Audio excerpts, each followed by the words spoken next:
afternoon, everybody, and welcome back to my YouTube live. Thank you for joining me, and I hope all of you have a cup of coffee ready.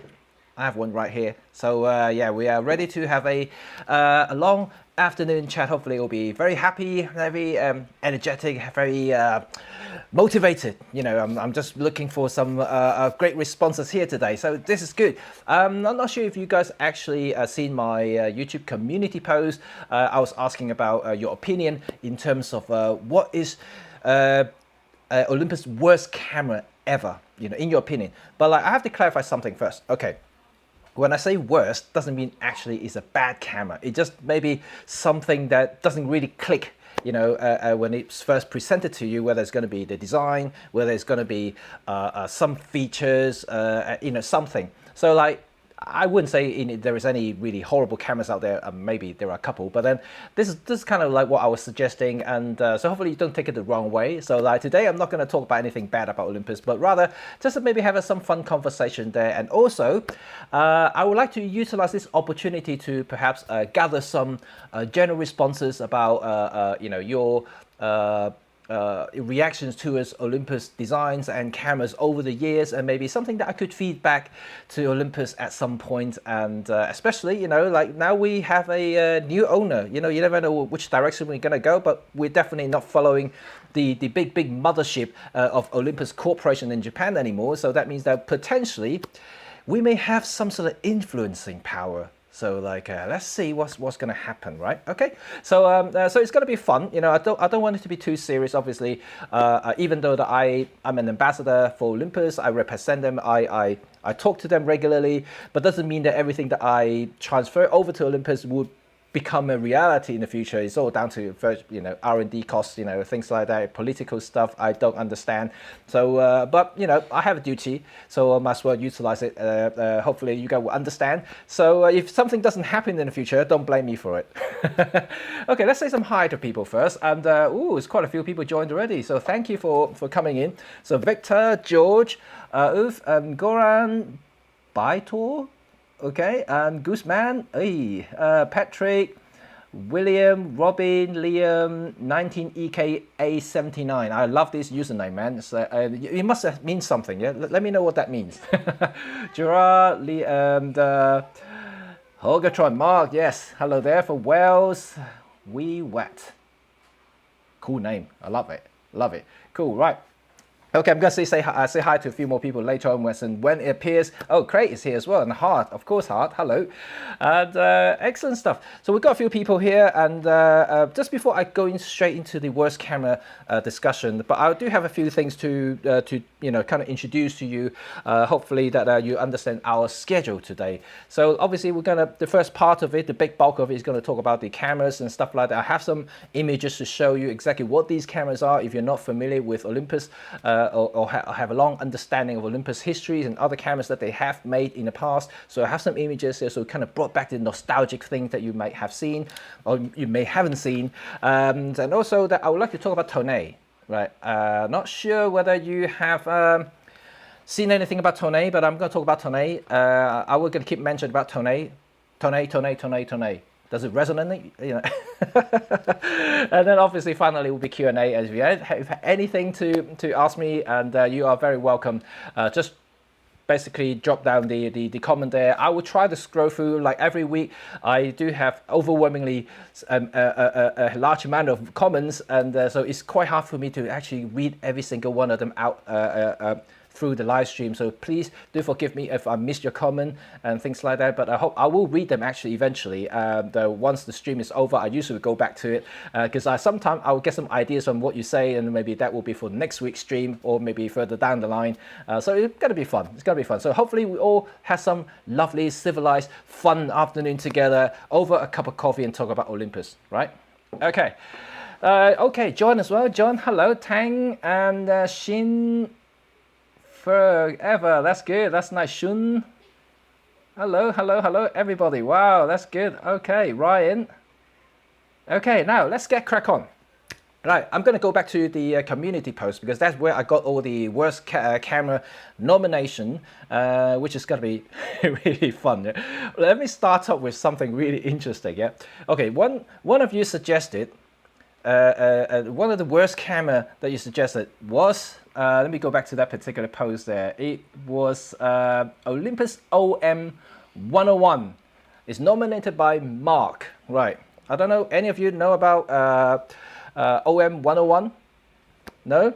Right, I'm gonna give you a picture, what it looks like. Stay with me, stay with me. I'm gonna laugh just because. Right, there you go. This is the Olympus 101. Yeah, it's a jet engine, made in Bristol in the UK. It's cool, right? I think it's actually not bad at all. It may not be able to take photos, but certainly it looks the part. And it's probably huge too. It's not definitely not portable. It's completely defy Olympus essence. Right. Okay, I'm sorry. This is a joke. But this is actually called the Olympus 101. And I'm not joking. If you go to Google, just say Olympus 101. Yeah, this will come up. Yeah. And but it's actually very, very funny. Right. This is the real camera. This is the Olympus 101, OM101, and it's the autofocus cameras that way back in the 80s. And but it's really funny that I didn't even know that someone actually named a jet engine called Olympus 101. It's just coincidence that they have the same name. But this is the camera that Mark was referring to. It was power focus, so it's actually very, very different to what we know today as a you know, what we know about autofocus these days. Because now we have micro motors that actually fit inside the lens barrel. Back in the days, they still kind of utilize the manual focusing helical and things like that. So it's very mechanical. They actually have to have a motor, have a little drive, gears actually in the body to drive through it. It happens for quite a few years before they finally figure out what to put a autofocus motor into the lens itself. But that's when everything changes. But anyway, that was the thing. And I'm pretty sure Canon has the same thing. Nikon has the same thing. They're all trying all sorts of solutions at the time, trying to bring autofocus into the camera. I thought it was a cool thing to do at the time. Obviously, you know, that was way earlier. I was really young then. I have no idea what this camera was, but now I googled it, so I was able to see what it looks like. It actually looked pretty good, right? What do you think here? Hello, Hong Konger. And hello, Alex. Hello, Samson. And the Studio 97 Portrait Show. You got a long username there. Wicked. Okay, from Doncaster. Is it sunny? Is it sunny? We have a really dull weather here today.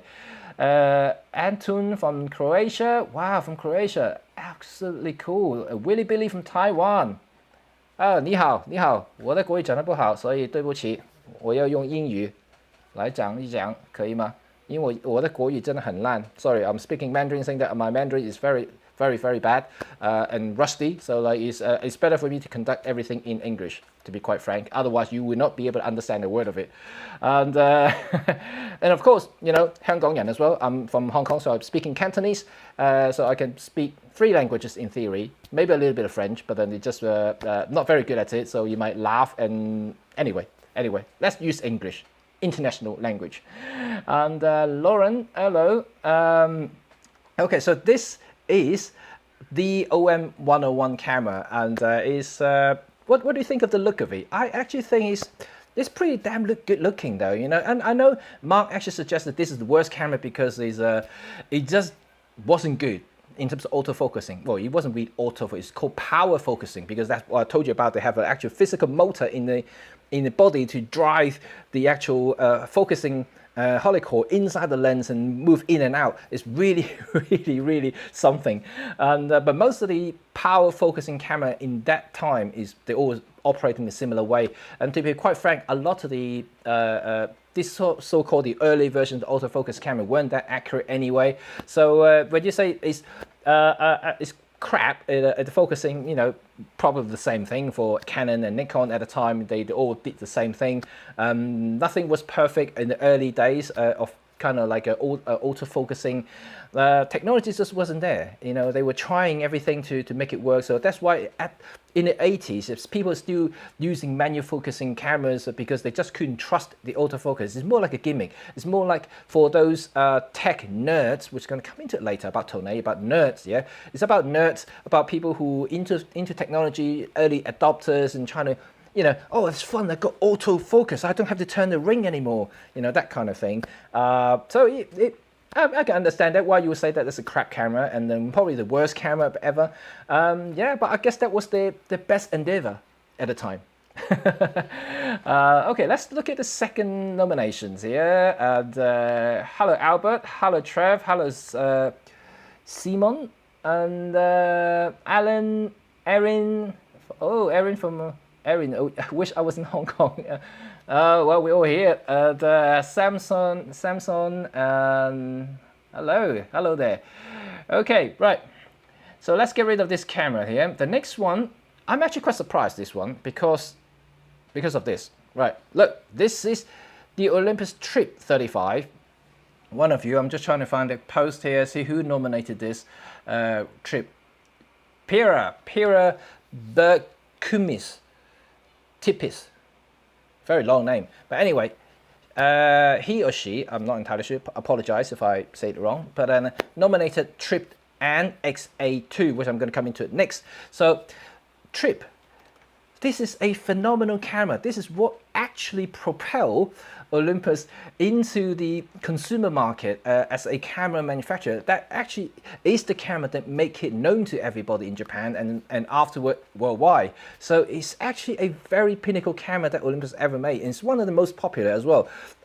So you didn't really give me a reason, but you nominated the 35, so which I wasn't quite sure. A little bit shocked in a way, but you have your reasons. Hopefully you can enlighten me if you're joining me in this conversation here. But if not, I'm going to move on to the next one, which is the XA2. Right, this is one I totally agree. Right, it's not a bad camera. It's a point and shoot. Come on, it's a point and shoot camera. It's plastic. It's cheap. You know, you can't really say much about it. You know, image quality was okay, but I have to agree that because I actually bought the XA2 and 10-15 years ago in a flea market for like £5 or something like that, really cheap.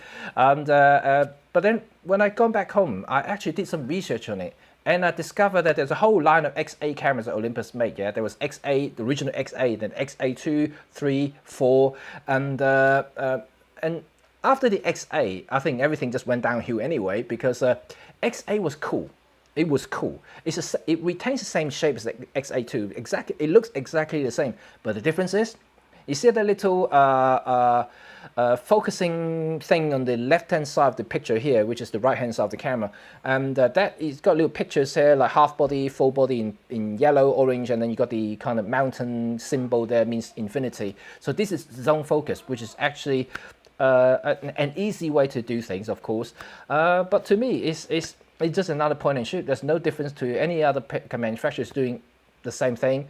And the XA was the one that I think was cool. And I'm pretty sure some of you may agree that the XA was a pretty cool camera. You know why? Because when the XA came out, it was actually a rangefinder camera. Awesome. I have 3 of them. I still have them in my office. I have 3 XAs. I actually quite like them. And the image quality, I would say, it's not fantastic, but it's supposed to be an affordable point and shoot camera, and that's what they made. That's why Olympus made them. It was actually very popular, to be quite frank, and it's very pocketable. I think the whole camera is very small. It's probably about this size. It's actually really, really small and slim, very lightweight, because the entire thing is built from plastic, apart from the lens. That's the lens glass, but then everything else is plastic, including the viewfinder. And then, so like nothing to scream about, but because it was a rangefinder, a proper coupled rangefinder, yeah, that to me means something, because you went that far to create a consumer level rangefinder camera, which is actually pretty awesome, right? And so I loved it. I love the XA, and I still got the XA, which I originally bought, but I didn't use it ever since. I just used the XA instead. And the XA3 and 4, it just became an automated cameras. I just hated them, and anyway, so like XA2, yeah, I think that you're quite rightly to say that is a bad camera. I wouldn't say bad. It's just an ordinary camera. There's nothing to scream about. any other cameras on the market, unlike the XA, which was a rangefinder camera, which is like, whoa, it's an XA camera, you can pay peanuts for it. These days, actually, they command for quite a bit of money. If you go on eBay, look for XA, like the original XA rangefinder one, it still command a little bit of a money. And so if you happen to come across one cheap, like 20, 30 pounds, snap it. You know, it's actually pretty cool things to do, and they still function. They should function because they have simple camera. They are electronic operators, so if you run out of battery, it would not work. So you have to make sure that ask the seller, if they find them second hand, ask the seller whether it's film tested. If it's film tested, then you'll be okay. Right, and let's see, the next one here is, ooh, this one is interesting. And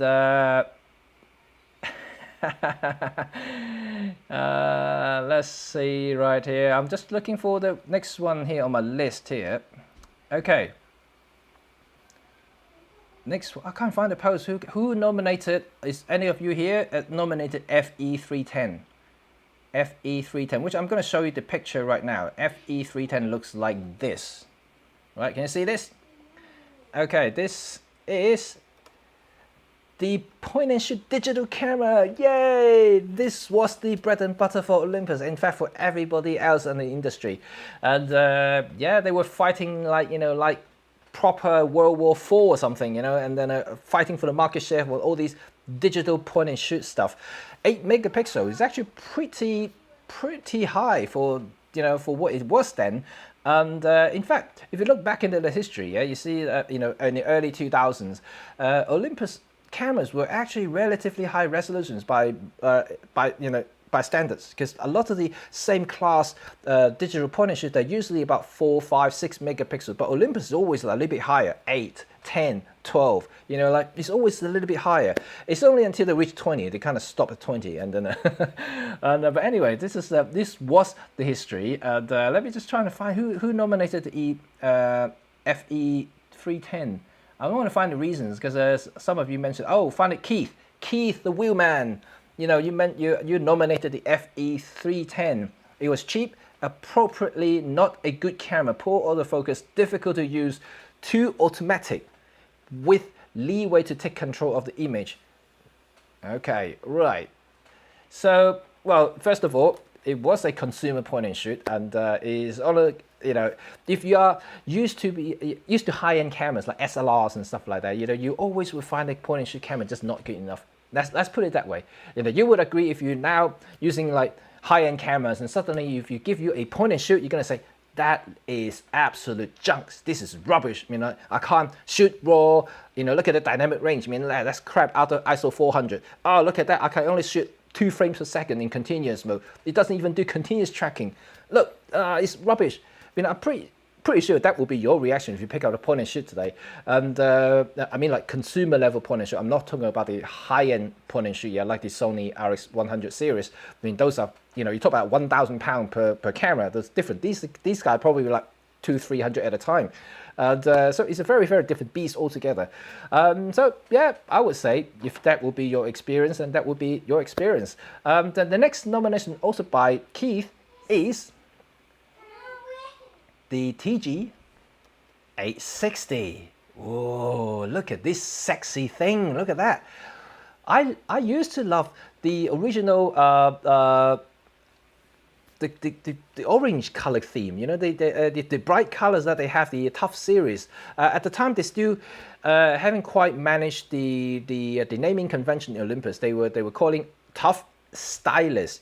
Oh, I'm going to come on to Stylus in a minute. And so they're still using both names, Tough and Stylus. Because why? If you flip on the other side, on the back screen, and by the way, this thing does have a flip screen, which is actually pretty cool. Right, I'll just move it down. You can see the stylus at the top of the thing. You can see that it's actually pretty okay. You know, for a tough camera, it actually allows you to flip the screen up to do some selfie. I used to like the tough cameras from Olympus, because I thought they actually look quite good, to be frank. To be quite frank, and I love the overall aesthetic. You know, the little metal rings around the lens to protect the elements, and it's all this kind of give me a little bit of a assurance that it's a very cool, tough camera. But Keith actually said it otherwise, because he says after 4 months use, it broke and then it leaked. It just went through a whole saga with Olympus, and then went back, got a replacement, and then broke again in 4 months. So it wasn't a very pleasant experience for him. But I guess he probably just unlucky, and I have the TG5 and the TG6. I've been through hell with these twos, and I took the TG5 to Cuba throughout my entire family trip. I dug into the sea, I went into diving, and it survived. Everything was okay. It dropped a few times. My kid dropped on the floor, kicked it around a little bit, but it was fine. So after all these years, with the TG5, it's still okay. It still works actually. It's still a bit scratches everywhere on the body, but it seemed to be okay. And I've got TG6, which is the latest one, and which is actually just a minus update from TG5, but they're okay. But I guess I could understand why you'd be frustrated and nominate it as the worst camera, because it broke, right? No matter what happened, they replaced it and it still broke afterward. So it's not very, very good. And then he also nominated another one. He nominated the 4 cameras, and then the next one is the 410. I have mixed experience about these ones, and I know some of you guys have used 410s, the E-series cameras before. This is the 4/3 SLR, DSLRs, not the mirrorless. So they actually still a traditional SLR construction with a mirror that's flapping up and down like a normal DSLR there. It's just using a 4/3 sensor. But this is actually pretty well-made cameras, and but I think Keith was saying that it's a little bit too simple, and it's kind of almost like the EM10 series equivalent back in the days, and it's an entry-level DSLR from Olympus, so it doesn't have a lot of features, for instance, and so that maybe was something that he didn't quite like. So he later on moved up to the E500, which is the next one up. So he was saying that he felt a little bit better afterward. Okay, so this is the Keith nomination. Before I move on to the next one, let me say hi to some other people as well. And so Alan from Scotland, hello, and Trev from USA Pittsburgh. Okay, cool. Albert from Taipei, and Camille, hello Camille from Denmark. How are you? And Calvin, hello Calvin. See you in the afternoon. So saw you in the morning. That's cool. And Liam, hello. Leon, Willy Billy. Oh, we saw it already. Dr. Matthew. Oh, Doctor, you must be cool. Doctor Arthurus. EP2, and you talk about your favorite camera now. Ellie, Eric. Awesome, awesome. Right. Okay, Benny, hello. Good to see you again too. Rick Bear, hello Rick. And thank you very much. In the rainy Farnborough, southern England. Rainy. We don't have much better weather than you actually. It was actually pretty dark outside here now. I was actually thinking about going outside, take my coffee out, with you guys, and have my live streaming on. And but then nope, it's looking horrible. I don't want to get wet, so I don't want to do that. Stay indoor. Hello, Bakchiko from Finland. Who are you from? Helsinki? Like Peter Forsgard. That's cool. Right. Okay. Ciao from Italy. Hello. And from from Canada, Eric. Where are you from, Eric? From Canada. Which part of Canada are you from? I used to live in Canada for 2 years, and I loved it. And in fact, actually, I want to go back at some point, because I haven't been back since I left for about 20 odd years now. I missed it. I really missed it. Oh, Chris. Oh, wow. Hello, Chris from Hong Kong. Hello. And Ivan and John. Chris is my friend. He's my dear friend here. He's an awesome artist, and he knows everything about art. I mean, like fine art stuff. This guy is genuine artist. If you want to learn more about art stuff, and he's the guy to talk to, not me. I'm a photographer, not the fine art photographer. So it's a little bit different. And I don't do the fine art photography. I do documentary. I reflect realities and things like that. But yeah, it's cool. Greeting from Canada. Oh, quite a few from Canada. Hello there. And Tetsuo from Tokyo. Ohayo gozaimasu. Actually, not Ohio. So is it Ohio or konbanwa now? Because it's evening, right? And Ivan, hello. George from Austria. Cool. Jakarta, hello there. Wow, got international audience. That sounds cool. Right, you missed a little bit of the early beginning that we talk about worst camera from Olympus. So we ran through a few nominations already. So we're gonna continue. We'll continue and look at the next few now. So okay. And we have another nomination, which is actually a bit funny, nominated by Andrew Sowerby. Right, he said his worst Olympus camera is Olympus LSP4. He couldn't get the damn thing to take pictures. I agree, I couldn't get it to take pictures either.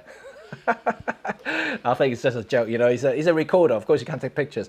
But I think he's actually a pretty good looking thing though, you know, and even though he can't take pictures, he's, apart from the fluffy hair, and I wish my hair looks like this, it would be pretty cool. Right, and let's see the next nomination here. Right, all dinosaur and retro computers, I'm pretty sure you are here because you nominated the Olympus FTL. Right, here we go. Let me just get it up here. Where the heck is this then? And oh, hang on, I did have the picture somewhere. Where is it gone? 1 second. Let me just try to find it. I may have actually accidentally deleted it. Oh dear me, how could I? And let me just see then. Right, I have the pictures here. Right, okay, let me just get it out fairly quickly because I want to show you guys what it looks like. And it is actually a pretty decent looking full manual vintage film cameras, I think, and it's definitely very simple camera. Let's put it that way. Let me just bring it up now for you, and there you go. This is the Olympus FTL.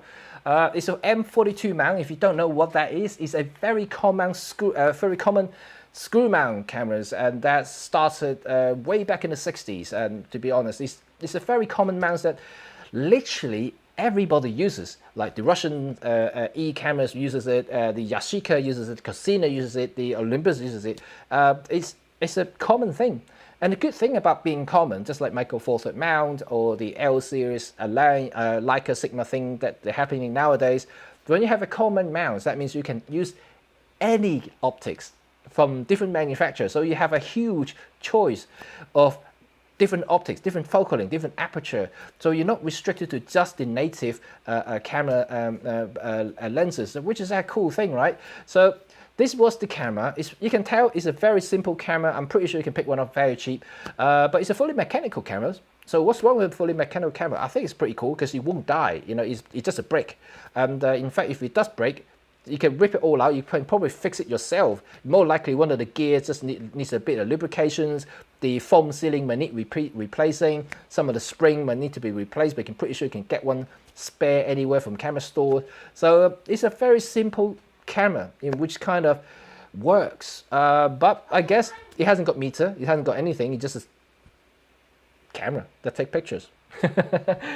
And yeah, that would be the nomination here. Let me just try to get back to the post here.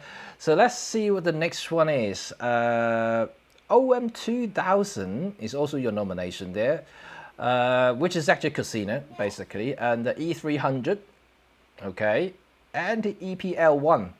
Wow, okay, you got a few things there, and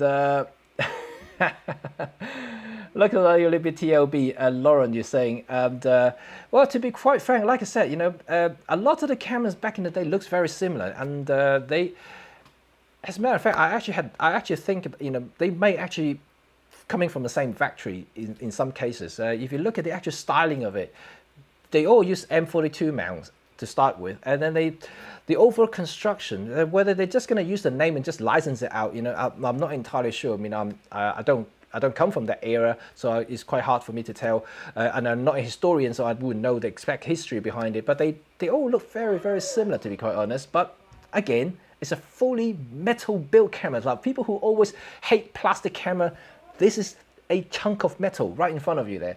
And let's see what else from here. Izuna from Malaysia, hello there. And I finally got the kids to bed. What did I miss? You missed some worst cameras that we've been nominating. You have been, we talked about the jet engine, because someone nominated the Olympus 101 to be the worst camera. Said, yeah, this was a very bad camera because it doesn't take picture and it's huge and bulky and heavy and probably very overpriced. So this was the worst camera from Olympus. Yeah, pretty cool, right? Yes, and Google it, Olympus 101. This will come up. And hello there. Let's say I remember Olympus FE410 4010. Oh, the compact camera. There's a lot of production problem. Rest of the cameras I know is impressively good. Yeah, interestingly, most manufacturers always come through some cameras that are just totally disaster. You know, like it's horrible to design. It's horrible feature-wise. It's just horrible from bottom to top. And how it came about is completely a mystery. And but usually what happens is they rectify fairly quickly, but introduce a replacement model or an upgraded model just to hopefully rescue some of the sales and things like that. Which comes into my next nomination is the Stylus One. Right? Any of you heard about Stylus One? There we go. This is the picture of the Stylus One. I actually think, I think it's actually a pretty decent looking thing, don't you think? Doesn't it look like an EM10 or kind of EM10 and EM5 kind of mesh up together to have this camera here? It looks pretty good, right? I actually think aesthetically it looks quite nice.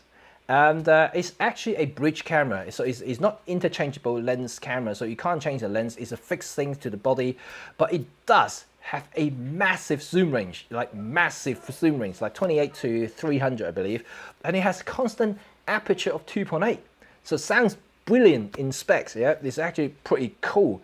And in fact, this camera attracts a lot of cult followers. To be quite honest, if you go online now, trying to find one of these secondhand, they still command a premium. I'm not joking, yeah? If you find one that's less than £100, please let me know. I'll get one. But they are all run about 250, 300, you know, for something really decent looking, probably over 350. And they are very expensive. You know, after all these years, these things is still around, and then people are collecting them. Well, probably mostly for fanboys and things like that. But I personally haven't tried the camera, to be frank, but I would like to see in real life to see why such a special camera and why everybody's talking about it. In fact, it has a brother. It has the Stylus 1S, which is a newer model that has upgraded certain features and this and that, and just make it just a teeny little bit better than the original. I'm pretty sure that because the original has some problems, and that's probably why it's being nominated as the worst Olympus cameras. But I personally think it's pretty good, especially for a bridge camera. Have a 24 to 300 equivalent coverage, which is massive to start with, and a constant 2.8 aperture, which doesn't sound a lot in today's modern digital world. And but it's still a 2.8. You know, unlike most of the bridge camera usually have 3.5 to 5.6. So the apertures get smaller when you go to the tele end, or even 6.3. So you can struggle, you know, with this sort of aperture sizes in lower light situation, for instance. But this guy does have a 2.8 at 300 equivalent, so you can do something relatively decent, you know, and it's pretty good. I actually think it's pretty impressive. But I know there are some electronic problems there. That's why there are a lot of faults going on, developed, and over the year, so people had bad experiences about them. But obviously, also depending on your luck, you know, you may be the lucky one who have a perfect copy, and then it doesn't fault anyway, it still works. Yeah, it's really hard to tell sometimes with cameras. And let's see the next one. Okay, I'm going to close this Stylus now. Does anybody else is a Stylus fan here? Someone, Samson, just say Air A01. I have to look at that one. Good morning, good afternoon, Peter. To the lens roadmap and the views on that. And right, I'm going to come into the Q&A session, and later on I would probably answer you that. Let's see what happened there then. Gilbert from Havana. Ooh, you're from Havana, Gilbert. Hello, I was there 2 years ago. I am in love with that place, and if I'm ever go back there, please meet up bring me to places to eat and drink. There are plenty of places I know that's really cool there. I love doing photography there. It's an amazing place to be. The food was okay. Maybe I can't get used to the salty fish. You know, all the seafood you have there is really salty. I don't know if it's the way you cook there, but you know, I try everything. But everywhere I eat fish or eat seafood, it seems to be quite salty. It probably is the way that you cook, and like every places they have their own way of cooking things. And but I just personally find it a little bit too salty. But other than that, it's a beautiful country. It's very nice. Oh, nay, you're saying OM4 is your worst camera. Why? I love the OM4. I love the OM4. The battery went flat. Oh no, couldn't afford the TI. Oh wow. Is it because of battery draining issues? I know I heard about some battery draining issues that could be a problem in some cases. It happens to some other cameras as well, like other manufacturers, where they have some like the Leica M6, the original, not the TTL. The meter will stay on if you cock the shutter, and that's what happens. And the meter actually stays on. So if you don't click it, you don't exhaust that exposure, the battery will continue to drain through the meter unless you click it, and then the meter will stop, which is actually kind of weird thing. And that's why in the latest TTL model from Leica, they rectify it. So you just have to be careful about the meters. Sometimes it does happen, but it's really hard to tell, to be quite honest. And sometimes it just depends on your luck again. And then because back in them days, the cameras can be fairly unreliable in terms of electronics, and not like today. Now they have all kinds of circuit board there. We can check this and check that. You have automated sensors and this and that. Like it's just too complicated now. But at least back in the old days, you know, even if the electronic fails, you can still kind of use the fixed speed shutter speed there. I think the OM4 does allow you to shoot 1/50th or 1/120th. I can't remember exact shutter speed you can use without battery. So you can still kind of use it. But to me, if I'm having a manual camera, I would go for the OM3, which is the fully mechanical, or the OM1, also the mechanical cameras, which means that I don't need to use the battery to function with any shutter speed. So it's actually pretty good there. And so like nowadays, if I'm looking back in trying to buy some old film cameras, I'm always looking for manual cameras, like full mechanical cameras rather than electronic control cameras. That's why I have Leicas, I have OM cameras like OM1. I want to pick up OM3 actually. So these are mechanical cameras that I personally think it would last like until my grandsons basically, and it will be cool. So long the lenses are not foggy, of course, or having any fungus going on. Let's see if any of you. Oh, someone do have a. Let's see. I'm talking about cult following. He likes the Stylus 1 and the 1S, and I'm telling you, try and go on eBay and have a look at the prices of the Stylus 1 and 1S. They are pretty expensive. I'm telling you, it's really hard to understand why, and especially in today's world, I can understand like prices appreciate if you have a really unique and also beautiful mechanical classic, you know. Like I mentioned, that the OM3, for instance, still command quite a bit of money. The OM1, yeah, it's okay, it's cheap-ish. But you have Leicas, mechanical cameras are very expensive. Zeiss, of course. So a lot of the older mechanical cameras are all command quite a bit of premiums because they won't fail. You can repair them. So that's the good thing about mechanical camera. You can repair, which comes on to my next nomination, which is the E3, right? And how many of you remember E3? This is, of course, the flagship of the fourth digital SLR era from Olympus. To be honest, I love the look of it. A just gorgeous looking thing. And people always, you know, think about, you know, the fourth DSLR was very bad. You know, I think it's actually okay. It's not bad performance-wise either. The AF was actually pretty good, pretty reliable, and then the metering was actually pretty decent either. The only thing that I think that drove Fourth away from the digital market was because they weren't actually that much smaller compared to traditional DSLRs. And even though you use a smaller sensor, which is supposed to, you know, try and miniature size the body so that you are allowed to have a lighter weight system, but in fact, they didn't. And then Olympus managed to make a big camera out of a small sensor, which is actually something beyond me. They're very well built as well. Yeah, these things like usually built like a tank. But one of the problem about E3 was, the reason I brought this up after my comment about other mechanical camera was that E3 is a very sophisticated electronically, and that's the problem.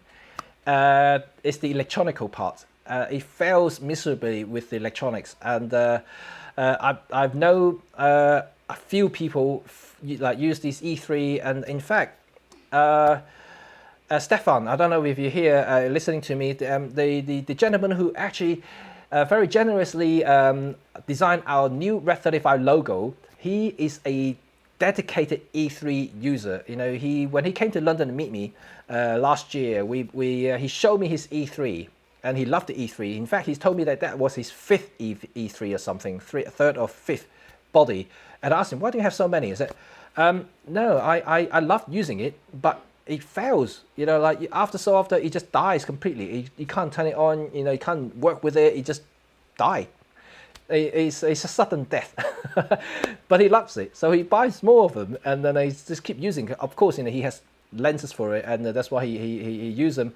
But that shows that reliability issues there. Being a pro level digital SLRs, if you have unreliable electronics, that could be the killer of the whole thing.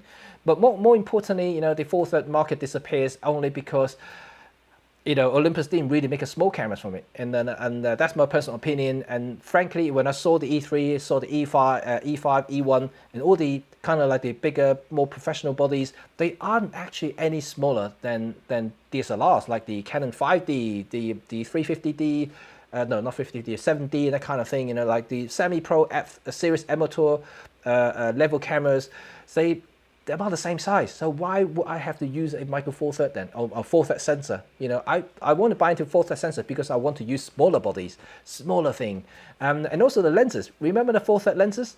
They were massive. I still have a couple in my studio, which actually they are beautiful lenses. They're really lovely, sharp, good renderings, and everything's good. But they're huge. The one that I have, the 35-100 f2, yeah, that you might have learned about that lens, is a legendary portrait lens and a zoom lens, f2 aperture, constant, brilliant lens. But look, that thing is heavier than my full frame 70-200 L lens from Canon.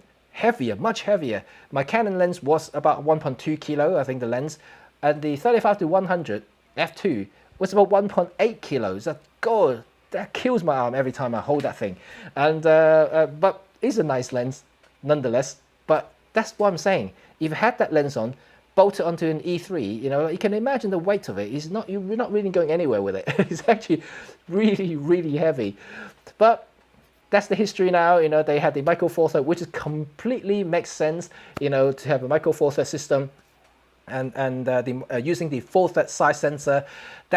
Is what the portability is supposed to be. What Olympus envisioned when they first looking into a smaller sensor strategy. They had a choice. They could have gone for full frame or APS-C, but instead they chose full third only because they thought I could make things smaller and more portable. And that's always been the thing about Olympus. Yeah, if you're all from the film era, you would all agree that the reason they brought about the half frame cameras, the Pen F, not only for affordability, but like the OM cameras, they are all named to be the most compact SLRs on the planet. That's how they talked about them. But nowadays, micro four third, which is exactly follow the same footstep as that, even though they don't use the full frame sensor, but they are smaller, the lenses are smaller, they're very compact, portable, and rugged, which is, thank God for that. They're not as unreliable as the E3 back in the days. So that is something to be pretty proud, to have a pro level, pro micro four third camera. I think it's actually pretty cool, especially this silver. I love the silver. I'm feeling a bit fetish here now. This is a really, yeah. I hope that they bring out the silver version of the EM1X or the EM1 Mark III. That would be quite cool. Let's see. I have some comments here before I move on to the next one. John, the comment. Oh, hello, John. The Stylus one. It's the 28. Sorry, thank you for the correction. Not 24-300. It's 28-300.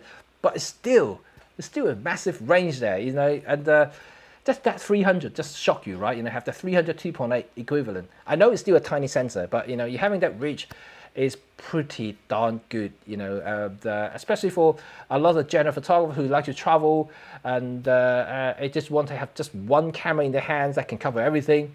This could be the solution for it, even though it's just crap up anything after ISO 400 or 800. But look, back in them days, you're looking at Canon G16, 15, 16, that sort of era.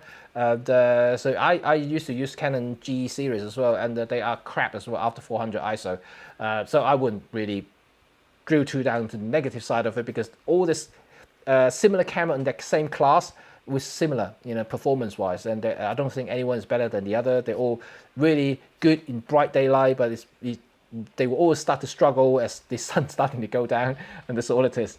And let's see anything else here. From Mexico, hello there. Oh, Terry, hello Terry. I have an Olympus OMG. Really? You have an OMG? You have to show me that OMG. Olympus OMG. Is that really camera? I'm going to Google it in a minute. And Terry is saying that the EM1X is the modern E3.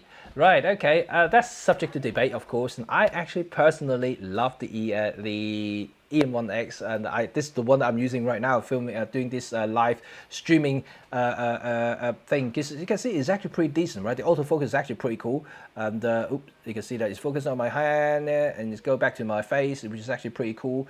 And same thing with all the latest hybrid AF system that Olympus has now. It's actually pretty reliable when you're doing live action things. It's actually pretty good. Oh, good afternoon, Burana. Hello there. My regulars from my morning stream, and they're all here as well. That's joining me here. That's perfect. And same as Robin. Hello there. You still have your E3. Wow. You still have your E3. Is it still functioning? Hope your one is. It's actually, I do like the camera. Don't get me wrong. I do like it. But obviously, judging by what Stefan told me, how unreliable it was, and it failed miserably a few times over the years, and that could be something. And Rick Bear saying Olympus, what is that? £20 was good for his day. I still have mine plus the Y and tele lenses. I wasn't too sure what that is. Is there a special designation that I haven't heard of? That looks pretty cool. The name is. When will be the next London meetup? Ooh, someone is one. Who? Any of you want to meet up? I mean, I'm really hoping that I can organize some sort of photo walk so I can meet like at least most of you in London. So like we can go and have a photo walk or something. Just have a chat. That would be really awesome. Yeah. And if you do that, like you know, just a thumbs up in this video, and I know how many of you are wanting to do it. That would be pretty cool. And of course, if I do travel around, starting to travel again, and hopefully I will see some of you guys as well. That would be awesome. So my next nomination is going to be a shock. It's going to be a shock because it is. I haven't got it here. I haven't got a picture because I have it in my hand. Right. The next nomination is, brace for impact, guys. I was shocked myself. The Pen F. I love this guy. I really do love this guy. I'm telling you, this is really awesome, and this is my favorite camera of Olympus out of all of them. You know, how can you possibly say it's the worst camera? And I'm not so joking. Yeah, there are about 4 or 5 people saying that this is the worst. And right, let me read about some of the comments there. And let's see. All right, let me go back to the post here now. Okay, first of all is Daniel. You're saying that Pen F has so much unrealized potential. It could have been great, but it was seriously handicapped. And okay, that is interesting, right? Okay, that's the second comment. I'm just read them all out, and so we can talk about it. The next one asking about talk about Pen F is, oh, someone just say Pen F. Doesn't give me an explanation there.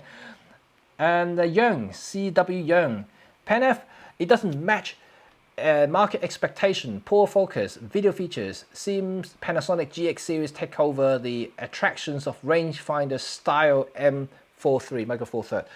And then let's see anybody else, Pen F, John P also say that Pen-F is absolutely terrible or horrible, seemed to always underexposed, colors were shallow, focusing hit or miss, slow, shutter response was spongy, and the menu system seemed more complicated and frustrating than the usual already handicapped menu system. And no wonder there isn't a Pen-F 2. Oh, you broke my heart. You broke my heart, John. You really broke my heart there. And well, I love my Pen-F, you know, regardless what everybody said. But like I said, this is personal. You know, I don't disagree what everybody say. You know, you all have your own experience. You know, it's freedom of opinions here. You know, you can really free to express your concerns about cameras that you own or currently own and things like that. You know, for me, I love this guy. Hasn't failed me once. It's really genuinely a really cool street tool. Everybody loves the look of it. But first of all, let's talk a little bit about what one of you said there. They say that it's the unrealized potential from Daniel. I can understand what you're suggesting there, especially when you compare the Pen-F to, let's say, the EM5 Mark III, which is, you know, that of course this. You can't compare. One is 2019 model. The Pen-F is 2015. It's pretty old. And back in the days, the Pen-F came out kind of the same time or just soon after the EM5 Mark II, which was a very popular camera. And I guess in Olympus, they would think that, you know, we have a kind of winning solutions here. Look at how popular the EM5 Mark II was. You know, yo, it's good. You know, people are loving it. The autofocus was great and things like that. So why fix something that is working, right? That's the mentality to start with. Like, that's what I'm thinking. So, like I said, I'm speculating. And then, so what happened was, I guess, they thought, okay, we don't have to redesign everything. We could just put the same guts from the EM5 Mark II and put it into this. Throw the new sensor, 20 megapixel, make it just a little bit more premium so I can charge you double the money. And then also, look into the design. I wanted to do something Apple here. You know, like I want really aesthetically pleasing. And artwork, you know, is made from heaven. Look at it, look at it. There's no screw anywhere. It's just absolutely stunning to hold and to just purely admiring the look of it. And you could almost get an erection just by looking at this. And it's just really, really something, right? But you can't really compare. You know, and back in the 2015-16 era, you know, like a lot of the non-EM1, the non-pro cameras from Olympus, they were still using contrast detect AF, and that's why. I think in terms of autofocusing performances, is that you can't really compare the contrast detect to modern day hybrid AF from Olympus or any other systems that there's currently out there now. It really is slower, but I wouldn't say handicapped though, because I'm pretty sure a lot of you guys use contrast detect AF. Olympus, like the EM5 Mark II, the Pen-F, would be pleasantly happy. You know, in terms of performance. Okay, it does hunt a little bit in low light. You know, I don't disregard that, but it's okay. I mean, I guess depending on what sort of thing you do on a daily basis, you can still kind of get away with that by looking into the light. You know, trying to find the strongest light point there and trying to point to that in focus, or you simply have to manual focus, which I'm actually quite happy to do with the Pen-F. Because it just reminds me of the Leica, so I'm quite happy to use manual focus in any means, and I always go to magnify and do the peaking as well. So like make sure I get it focused, pin sharp. So I'm actually quite happy with this particular setup here. But I guess if you're looking in spec wise and do the comparison there, and I completely understand what your comments come from. And lastly, of course, here. And CW Young say that it doesn't match market expectations, poor focus, video features. And once again, I think that's probably what I said already in terms of focusing and in terms of video features. And I don't think that was Olympus' priority. It never was. And they just want to throw something into it that allows people to capture some videos. He's not supposed to be a video master in any way. It's purely just the design, and it's a design masterpiece. And I have to say that it's a very good design. You know, in the aesthetically, it just can't beat in terms of the overall aesthetic, the appearance of it. It just does have that timeless look in it. I think in 20 years' time, you still look at this camera, it still look as fresh as ever, just because it just really good looking. and and I know the Panasonic, you know, they always have the video features advancement anyway. They're always better than Olympus. So regardless what it is, the GX is always going to be better in video terms. Focus, autofocus, perhaps in today's, but if you look back in 5 years ago, I'm pretty sure they're pretty on par for each other. And so I wouldn't say that they're actually any poorer in terms of kind of AF performance compared to the Panasonic. So it should be all right. It should be okay. Let's see here. Okay, let's see if the next one here, and and also Christian has actually said that the Pen is ugly as hell.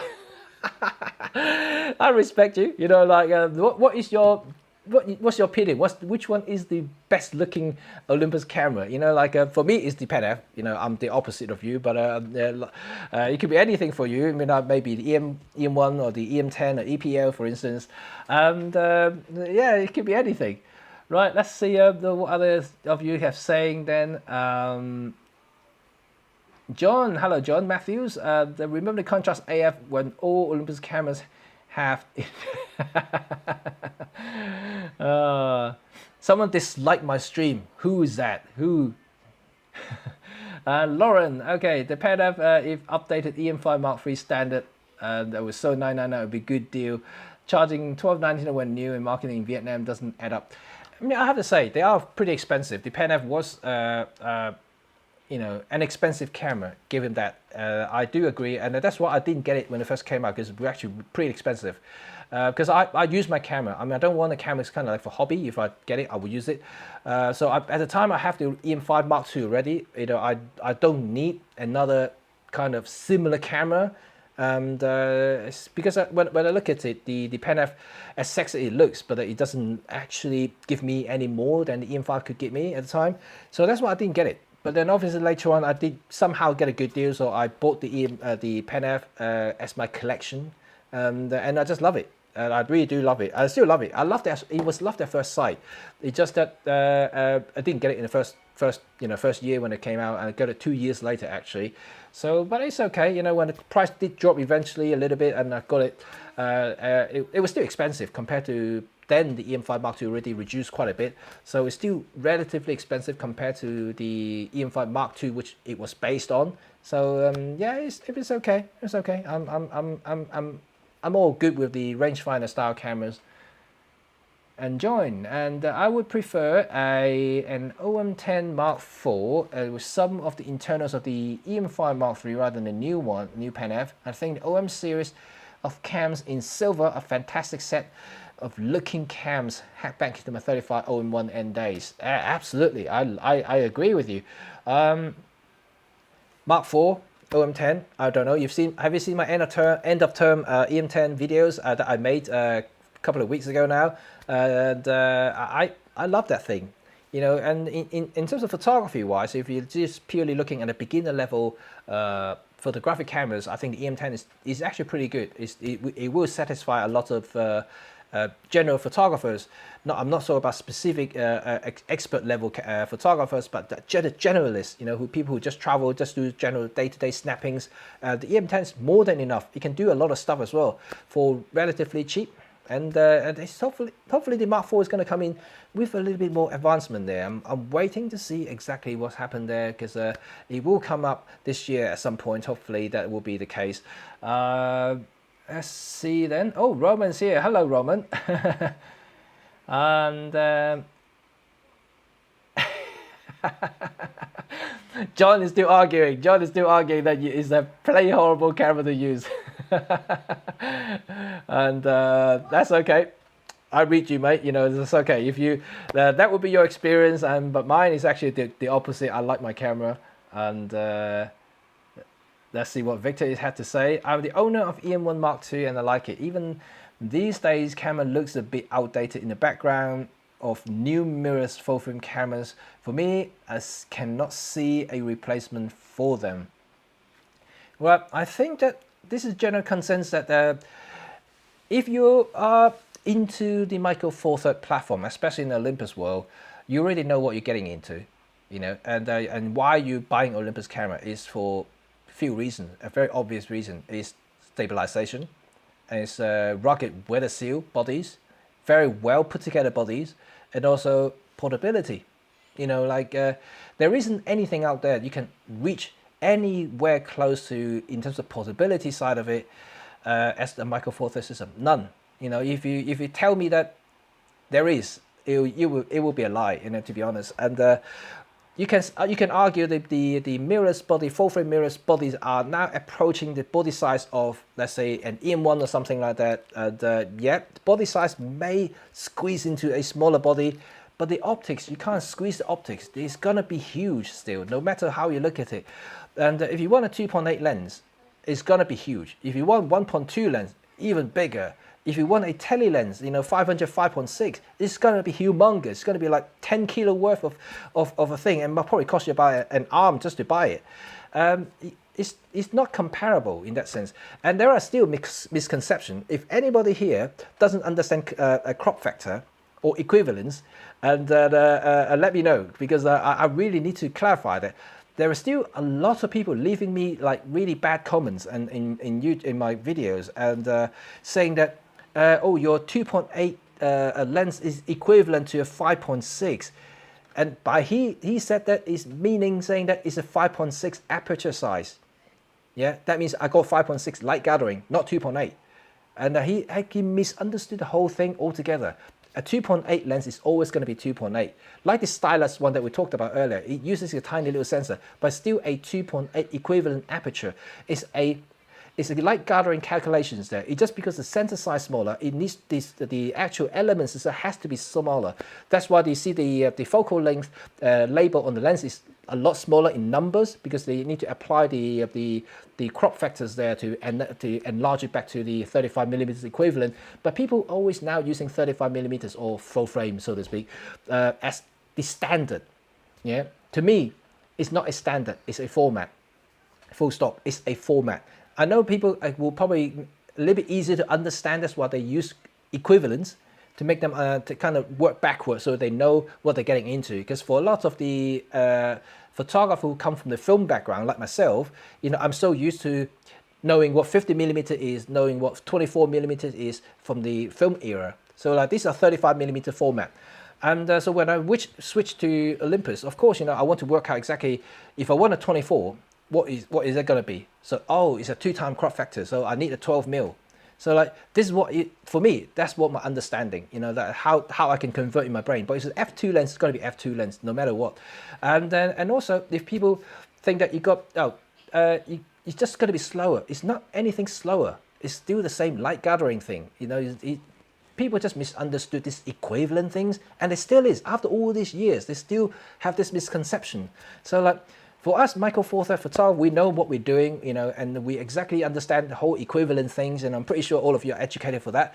And but for people who are just not even using Micro Four Thirds gears, they just totally blow my mind out, you know, like I just smoke coming off of my head, you know, just really, it's just really annoying, you know. But to be honest, nowadays I don't bother replying to any of that sort of messages, because it's pointless, you know. Clearly they haven't know photography long enough to understand different formats to start with, let alone, you know, apertures. You know, I don't even want to talk about aperture to a lot of people, just because if they ask me that sort of questions, and unless they're beginner and ask me gently, you know, oh, what does it mean? I don't mind explaining to them. But if people starting to come in straight to me hard on, you know, it's like, oh, your lens is slower because it's f2 equivalent f4, you know, it means slower, you know, you can't get in low light stuff. You know, this is the message that I don't like to see. And but anyway, it happens on a daily basis. And it's hard when you are on YouTube and when you are public, you know. And I do speeches and I do things, and people do come up to me, people recognize me, and they leave comments, you know. So, but anyway, I'm fine, you know. And like I said, a lot of people do YouTube videos to please certain crowds, and I'm here just as a guy, you know, who use cameras to take pictures, and so happened that I use Olympus and I love using the gears, and that's it. And so yeah, in general, I just like to educate people. That's my aim, to try to push this community forward to become better photographers and filmmakers and content creators, and not so much about brand pleasing in a way. And so it's hard to really deal with So the so-called die-hard fanboys these days, they're really, really something. Like last week, someone said that Sony is going to be dominating the whole world. Yeah, he actually, so go back to my last week's video, last Wednesday, yeah, when I talked about the Olympus, when they announced the sale of the imaging division. There was a guy who commented, I'm pretty sure the comment's still there because I didn't delete it. He said Sony, and no, he said he was suggesting, yes, Olympus is dead now, and then Nikon and Fuji is going to be next, and then everybody's going to die. Sony is going to be the only one remaining. So it's right. It could be true. It could be true. But would you, as a consumer, as a let's say photographer, would you like to see that happen? Just to start with. I remember when I was younger days, when I go to a local camera stores, I loved seeing all these different brands on the shelf. It's just eye-opening when you see that. Oh, look at that! I mean, you got the Canon there, you got Nikon, you got Pentax, you got Minolta, you got all these brands there. I mean, I would like to try touching everything. It's me. I mean, like, it's cool, right? It's the experience. What if one day you go down to your local camera store, all you see on the shelf is Sony. I got 6800. 6900, 609, 6910, 6920, A7 II, A7 III, A7 IV, 67, all Sony. What happened? You know, like, I can't imagine that would happen. Yeah, it's horrible. If it does, I give up photography. You know, I don't want to be dictated by one company what I want to do. You know, like it's really is not the way to go. I think competition is good. I think every manufacturer deserves a place in the photography market because of all this competition. That's how we drive forward in terms of technologies, right? You know, you do like to have choices. You do like to have seeing innovations and pushing each other into the different areas. Like Olympus pushing everybody to use IBIS now, and everybody's adopting IBIS, right? It's a really good push. And then now all the others are having 4K videos and then 120 frame now coming up, 8K videos, and these are pushing envelope as well. These are good things. Not that you use it, but then it means that the future is there. So all these stuff are good. But if one day, just having just one company, they can just say that this is what you're going to have, nothing else. We're not going to give you a choice. And what that means to like consumers and photographers, that means we're stuffed with just no choices, no decision. Because they're going to give it to you and either use it or you don't use it. And I don't know. I don't know if I like that sort of scenarios, but let's hope that is not the case. But there was a guy who left a comment there. I'm guaranteed that it's on my video last week. And anyway, so let's see here. Any more comments? And oh yeah, someone talk about the weather sealing on Pen F. I do believe the Pen F should have weather sealing, especially at that price point. But having said that though, I did use it in the rain a lot. You've probably seen some of my posts and community posts. I was using in heavy snow and rain. I still use this guy in the rain. I don't seem to have a problem with it. I do dry my cameras every time I go home, so that may help a little bit. And also, this little hole by the shutter there, this is for your old style kind of cable releases, which is actually pretty cool. I used to have a cover, I lost it somehow, to cover that hole. So like if you cover it, that should be okay. Just make sure that you don't leave your camera directly on top where the actual rain hits onto the top plate. Tilt it down a little bit, always helps a little. And let's see what else you guys saying now. And I do have a couple of more nominations, by the way, so don't go away just yet. Wintertail, hello. And I received a new never sold from a vendor in Israel. The EPM2 is tiny and was purchased at Shoot Street. What lens do you recommend for increase? Ooh, you want a nice small lens to go with that? Well, it depends whether you need a fast lens or not. Because if you want an f2 lens or faster, like the 1.8 lenses, they are going to be a little bit bigger. But the premium lenses are usually very good at street shooting, like the 17 1.8 lens, gorgeous metal build, got the manual clutch as well, excellent camera, so excellent lens. If you want wider, the 12mm f2 also fairly small. And I think in general, if you want something fast, and also small, would be the 1.8 series, the 17, 25 and the 45. They're all very, very tiny The 12 is f2 though, so they are good lenses. But if you don't mind the aperture sizes, you can go for the pancake lens. So you have the Panasonic 21.7, which is actually really lovely lens there, and super tiny because it's a pancake. Or you can have the Olympus pancake zoom lens, the 14 to, I can't remember the exact focal length now, the electronic zoom thing, and the EZ one. Can't remember exactly what it is, but it's actually pretty good for discrete shooting because they are tiny, super tiny. But for the 1.8 lenses, you can have a choice of silver or black. So if you want it super discreet, go for the black one. And Chris is saying, even the discussion of over is better is amusing to me. It's amusing to me every day when people talk about things that it seems that they know something but they don't, and it's really funny when I read those comments. Okay, let's see who else is here. Edward Ho, hello. Oh, you got a worst camera here. The worst camera is Olympus E620 compared to OM1, OM2, E510, and EM5. Right. I do notice a lot of E series cameras popped up, you know, and I guess it's all to do with the electronics and a lot of them. And I don't know in your particular case whether it's a specific issue that you were talking about, but I know that a lot of the E cameras having some really horrible electronic issues and malfunctions issues, and they would cause a lot of errors coming out, and also like just not so inspirational performances in general. So I don't know, hopefully, you know, that's the past now. You know, whatever we're going to get in the future is going to be a lot better. As we already witnessed that the EM1 Mark II and the E1 Mark III are definitely gorgeous cameras, and I don't have a problem with them, and they've been my workhorse for the last 4.5 years now, so that's pretty awesome. And one last comment, my nomination before I move on to Toneh. Who wants to talk about Toneh? Yeah, and is the EM10, which is actually my surprise. A lot of you guys were surprised as well. EM10 Mark III is the worst camera of Olympus. I personally believe there are some reasons behind it, because the EM10 Mark III didn't actually improve too much from the EM10 Mark II. That's to start with. It's virtually identical, and they also make it from metal to plastic housing, and that could to do with some discussions there. Similarly to the EM5, 2 and 3, you know, they move away from metal to plastic. But like I said, plastic isn't all bad. You know, if you look back in the days where a lot of the Nikon cameras and Canon cameras, they also were plastic.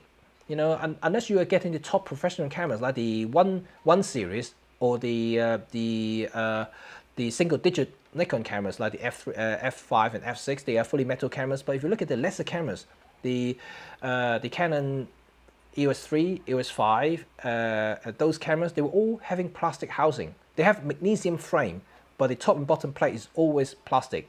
You know, they're still around. I don't see any problem with that. People drop them, they're still there.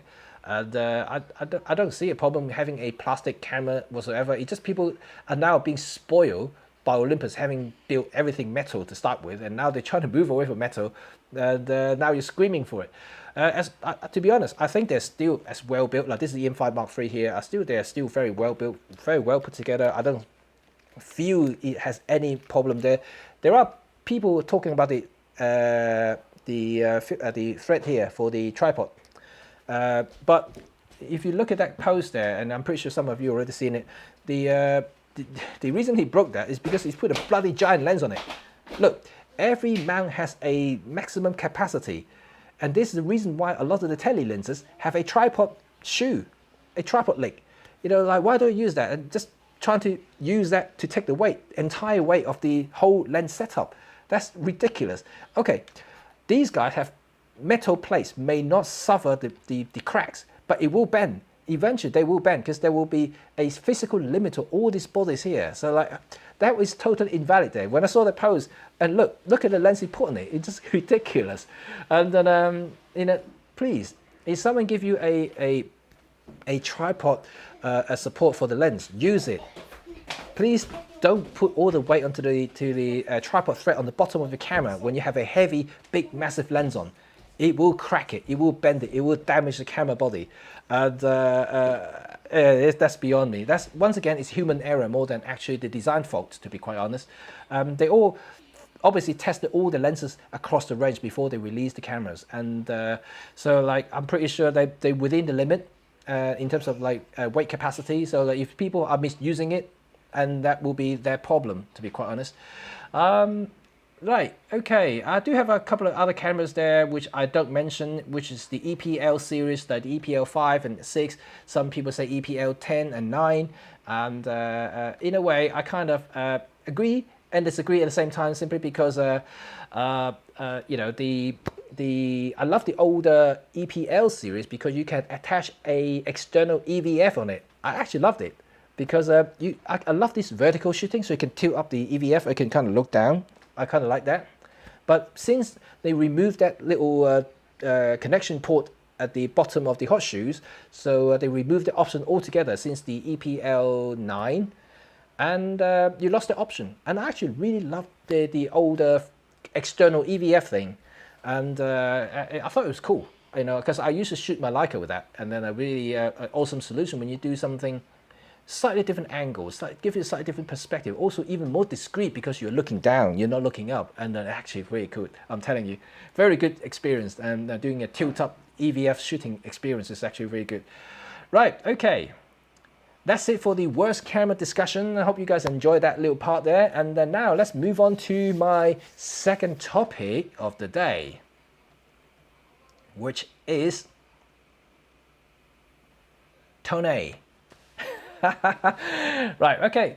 I don't even know where to start. And I watched the video on Sunday, and I was you know, the reason I watched it because I really wanted to see what he said, and but I wasn't impressed at all. Once again, it seemed to me that he was trying to rescue some of the people who kind of quit on them, or the channel, because of what they said previously. It sounded to me he did try to rescue what he said before, and but let me clarify a few things though. You know, in his video, he repeatedly talked about a few words, right?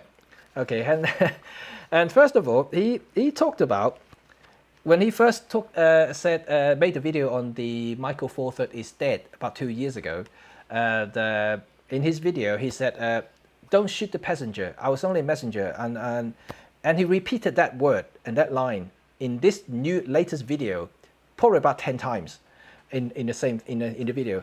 I was only a messenger, so just don't shoot me. I'm only saying it, you know, because it's this and that. And first of all, I would like to clarify the meanings of messenger. So you're passing on a message, right? That's a messenger. So someone would have originated the idea, or originated the prediction that Michael Four Third is dead. Okay? So I understand I won't shoot the messenger because you didn't originate the idea, but it seems to me that it did. If he didn't, so he's the messenger, but who did then? Maybe perhaps is his partner. So that's one thing. I don't like him saying that. Oh, I'm only a passenger. So like, you know, I'm only this and that. What is he trying to say now? He said something that causing a big stir out there, and he's trying not to take the blame for it. And there's one thing that I got a little bit annoyed about the way he said it. And the thing is, in this latest video, he said it again. He said it again and again, referring back to his older video, say that, you know, oh, I didn't cause what happened today. I didn't cause Olympus. I didn't cause the Michael Four Third decline and this and that. Well, if I'm now trying to explain to you a little bit there, whether you agree or disagree, you know, obviously it's entirely up to you, and it's just purely my personal experience. Just before I go on, I do want to stress that I respect them. I do respect them as a person. I do respect them at the channels, and also, like, you know, their hard work. I used to watch them a lot. I'm telling you, I used to watch them a lot. They inspire me to do a lot of things.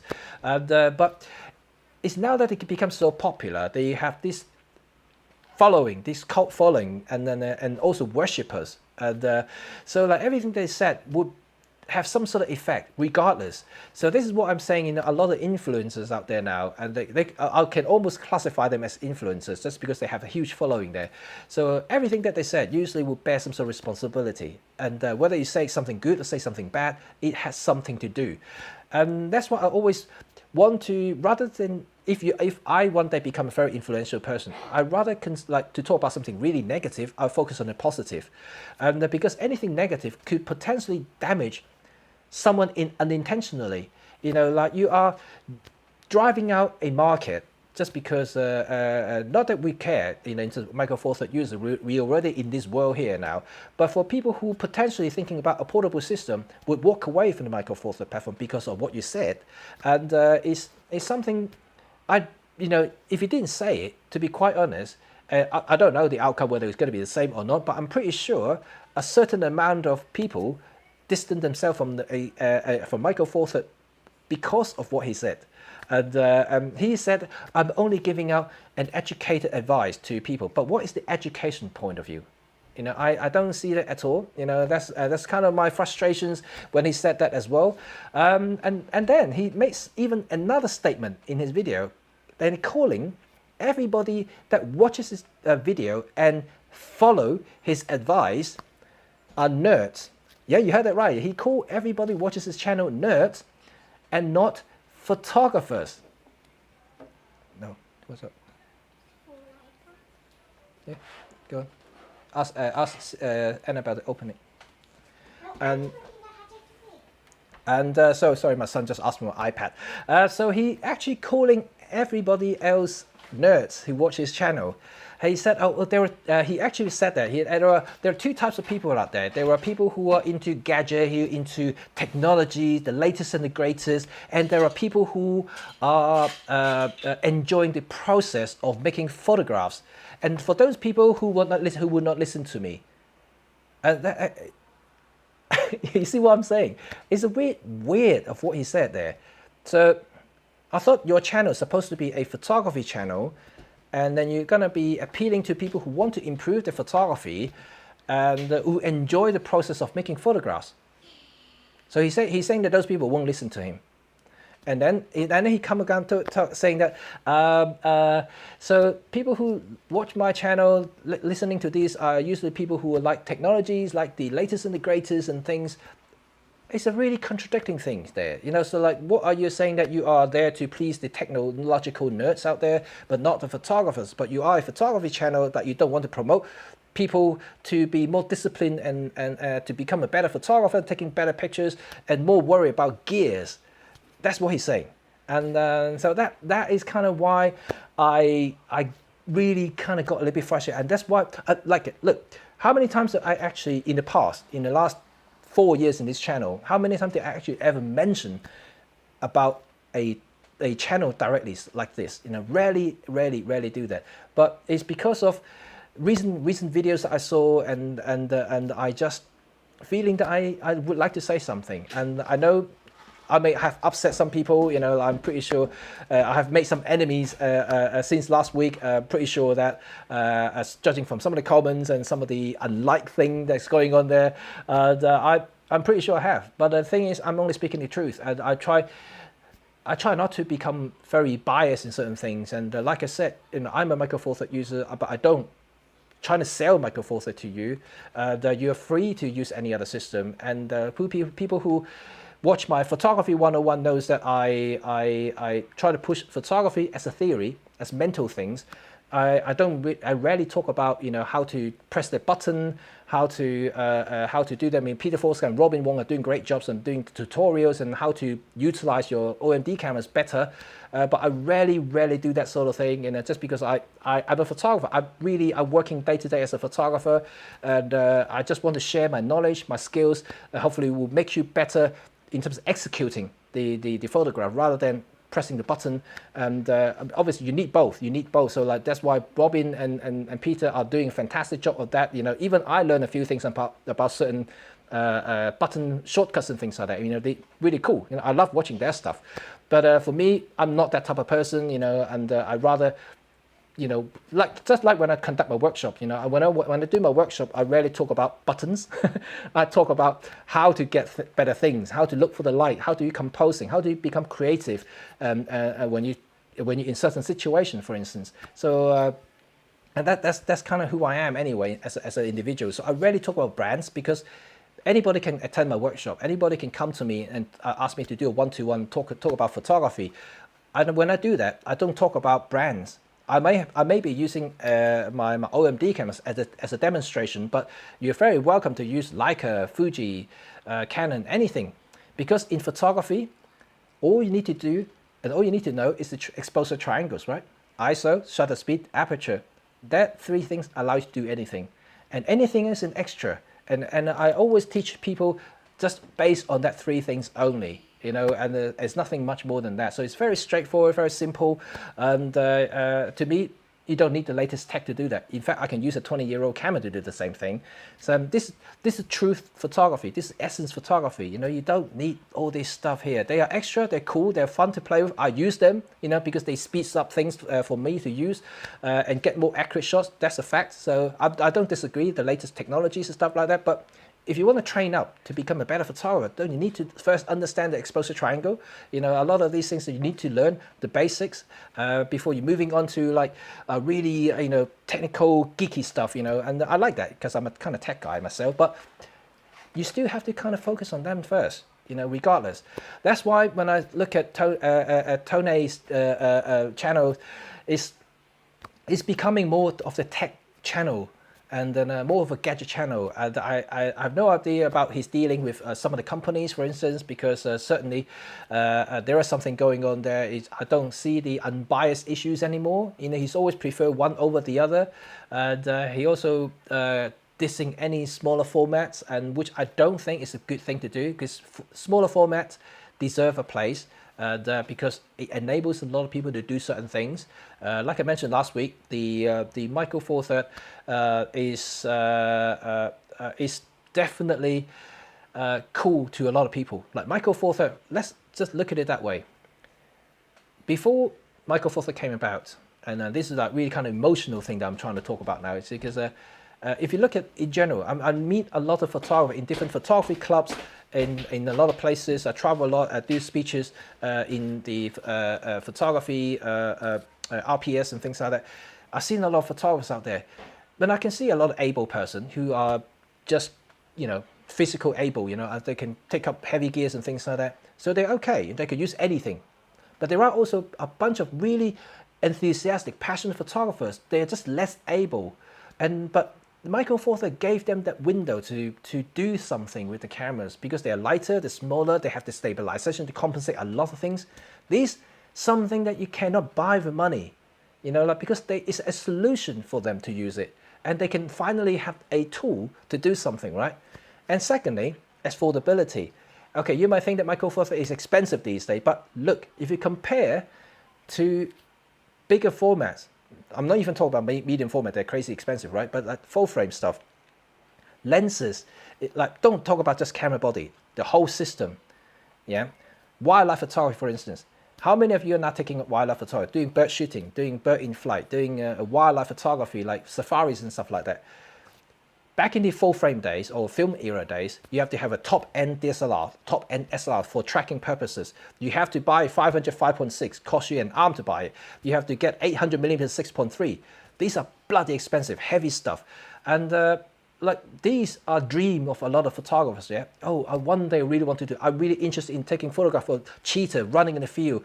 I really want to take the eagle flying in the sky. Well, I couldn't afford it. I couldn't do it. But look, now you can buy an EM1 Mark III, EM1X, throw in a 300 f4 lens for a quarter of the money for what you can equivalent, you know, what you can get from a full frame systems, and that's a fact. You know, you get tracking, you got really good focal length, bright lenses. So this is something that I think people are missing the point there. These Micro Four Third system does allow a lot of the photographers who, first of all, like I said, wasn't that able to physically hold the camera properly, or people who couldn't really afford, you know, to do certain type of photography. And thirdly, people who are tracking a lot, moving a lot, travel a lot, you know, they would appreciate definitely the portability side of it, the ruggedness coming from it. You can shoot anywhere in any situations, and so these are all the really supreme benefits of having the Micro Four Thirds system, which I actually personally appreciate, and I'm not sure about the others, but I personally appreciate it because I came from a full frame background. Like I said so many times, the reason I switched because I'm not getting any younger. You know, my body does hurt every time I go do a full day shoot at wedding, whether it's going to be wedding or just a project going out for 8 hours shooting. It kills my back, my shoulder. But now I can able to shoot a lot longer, a bit more agile, more mobile in any cases. And because of the ruggedness from the Pro series on the EM1 and the Pro lenses, I can shoot in any situation, whether it's rain or shine or snowing, it doesn't really matter at all. So this is the good things that really Micro Four Thirds and Olympus have brought to the world, and that's why we have a big following. And that's right. And people who follow this community usually will stay here because we appreciate the values that Micro Four Thirds brought to us. And so regardless what other people say, I will continue to support this format, and I mean until the day that maybe Olympus and kick me out and become not an ambassador anymore, but I'll still use it until there's no gear for sale, and then that's the fact that I will support it, because I would be very reluctant to go back to bigger format if tell you the truth, and I'm fully aware of the benefit and disadvantages of each of the formats. I'm fully aware of it. Like I said, I use both. And I actually do have my Leica, which is a full frame, and then so I know the benefits and everything like that. So, but ultimately, what do I take out every single day to a shoot, to professional shoot? Micro Four Thirds. If I can't use it, of course I use other gears, because at the end of the day, I'm a professional. I need to satisfy my client, so I need to do certain things if I cannot use my Micro Four Thirds gear to accommodate. So this is something that it's me. You know, if I can, I definitely will use Micro Four Thirds over anything else, and that's the fact to me. So hopefully, you know, that will give you some clarifications there, and some just to kind of air out some of my frustrations on not only just Toneh, but the general public reactions from outside of the Micro Four Thirds world, even some of the Micro Four Thirds people as well. You know, they are not only disappointed, they felt angry, they felt you know, a bit disappointed. You know, I felt a little bit disappointed, but look. You know, we are photographers, we are creators here. You know, we are here for the long run, yeah. And I wouldn't give up on things. I wouldn't give up on photography just because Olympus gave up, you know. And so I wouldn't say anything bad about anything. And the fact that the matter is, Olympus didn't give up either. You know, they are just transferring ownership of the imaging department, and hopefully, you know, now the new ownership of JIP is going to be better. You know, I'm hoping so. So I'm cautiously optimistic about the whole situation here, and I wouldn't worry too much. If it comes, it comes. You know, look, who knows what's going to happen to other brands in the next 10 years? And frankly, you know, we've seen enough over the years. What happened to other companies? Things comes and goes, and that's part of life, I guess. So I wouldn't say too much. I would say that at the moment, enjoy your cameras, enjoy your photography, enjoy any creativity stuff that you have here, enjoy the Olympus stuff that you have bought already. If you're really considering still want to get into Olympus, do so. You know, why stop? You know, they're still selling it, they still warrant it, still supporting it, and there is a huge market out there and huge supportive community out there. So you will not be exhausted for trying to find new lenses or other lenses, other focal length, other people who want to repair your stuff. It's always going to be there for years and years and years. So like, I wouldn't even worry about it, to be quite frank. In that case, just go. You know, just move forward. Just don't look backward. I know the news is news, but look, it's past already. It's last week. It's 1 week already. Yeah, and let's focus forward. Let's go outside, take some better photographs, and be a better person. Get some gorgeous images and share and inspire each other, and that will be the vibe for everybody. And I think that will be pretty good, right? Let's see a few more comments here before I answer any questions. Let's see. Oh, I've probably missed quite a few things already because I've been chatting already quite a lot. Let's say that I probably can't see a lot of. I have to say that my programs are weird, yeah, because I see all the messages. So I know some of you guys are talking to each other. So, I don't know which one is actually talking to me. So it's going to be really hard for me to try and answer some people directly. Let's see now. If I find anything or anything you want to talk about now, better shout out now and I can see your comment.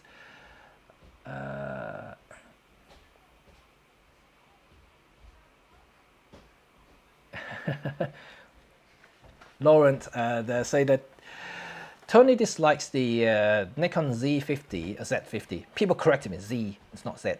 Whether you're American or British, I guess, we call it Z.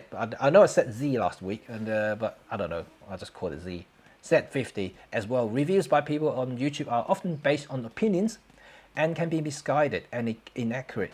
Well, that's two things here. Okay, I actually need to clarify this because it's very, very true though about YouTube reviews, right? Look, there aren't many genuine reviewers actually on YouTube, and that's a fact.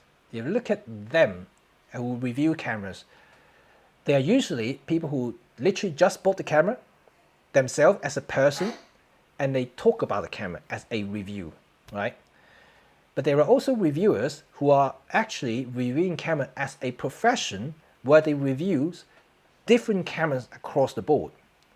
So these are very, very different people here. You know, people who bought the cameras and then reviewing it are usually very biased. Otherwise, they wouldn't have bought it. Yeah, that's the first. And second, there are people who, these people who are, you know, across the board, the proper professional reviewers, they're usually more genuine. Like DP reviews, they are usually pretty good. You know, I do still watch them, and they are usually unbiased. But there are other channels nowadays, like Toneh, and you know, they seems to be a little bit iffy. I don't know exactly what the word I should be using, but it can be very, very one-sided in some cases. So I'm not entirely sure whether it's the message there, like similar kind of consistently talk about the Michael Foster stuff that he talked about, and but it's kind of have that thing that if he believes in something, if he believes in all EVF should have this sort of specification, all cameras should have this, all cameras should this, and that means that he formed a biased decision in his brain. When he talks about it, he's reflecting it. So that's not really a unbiased review, is because he already kind of made up his mind what the camera should have and shouldn't have. And so it doesn't really look into the fact that, you know, about usability, practical applicability, and in general, you know, like it's really, really difficult these days for any technical reviewers out there. But there are still a few that are really good ones out there, and but you have to be very, very careful about the online reviewers sometimes, and they can be very misguided. So it's difficult. I have to say, it's very, very difficult out there now. Oh, Anastas, hello you. How are you? You're a little bit late. Don't worry, you can catch up and scroll back. I did talk a little bit about the worst cameras, which is a bit fun chat actually. It's quite fun. But now we talk about Toneh. But I guess I'm finished about Toneh now. I don't want to get into it and get myself upset again. So let's move on. So we can get through this. You know, there's nothing really life-threatening in a way. Just get a bit of frustration. It's good now that I'm relieved. I kind of air out my frustrations now, so I can actually continue to talk normally. Tanya, hello, and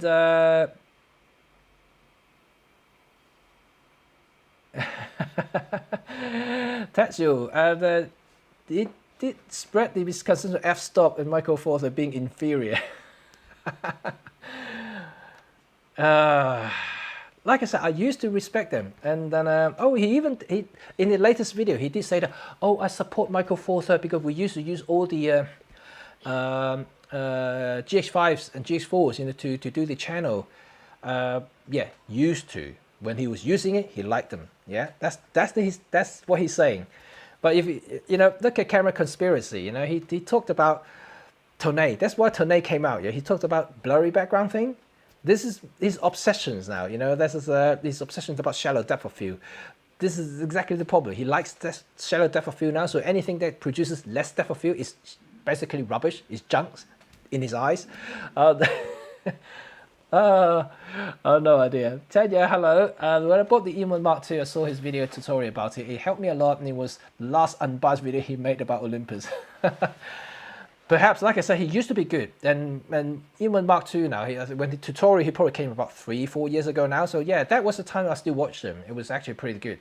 But since about 2 years ago, when they become bigger, and then that's when the problem started. I think is becoming something it's unbearable. So I don't really watch his stuff anymore. And but again, like I said, I still look up to them. I respect them. You know, and you know, there's a reason why they become so big. Of course, they have captured the hearts of many, and I wish I can capture the hearts of many photographers who genuinely really want to improve their photography, not gearheads. And I mean, I like gears, but you know what I'm saying. Because I like to talk about photography a lot. You know, when I go outside, when I meet other photographers, I actually like to analyze photographs, and we like go to exhibitions together. We talk about photographs, and trying to learn about, you know, the story behind it, trying to understand the philosophy behind it, why they make that decision to take their photographs, and why did they choose to use low key instead of high key. You know, these are really genuine technical questions about a photograph, not so much about did they use a Hasselblad to shoot that, did they use a 100 megapixel, did they use like 6 megapixel. I never really talk about those stuff, and I just look at the piece of photograph and trying to admire it and say, ooh, that's a good photograph there, you know. And yeah, I'm just starting to read about the text next to it and see why, like kind of trying to guess why the photographer did that and the reason behind it, you know. Yeah, it's interesting. I mean, I love that sort of thing. And Rick Bass, I always tune into the YouTube channel where they say what you've bought is the best and run down everything else. That's pretty much what happened there. Only Michael just don't run down other alternative format. That's mostly true. I mean, I you know, like I said, I'm never really trying to say that Canon shit or Nikon is rubbish, Fuji is horrible. Never really said that.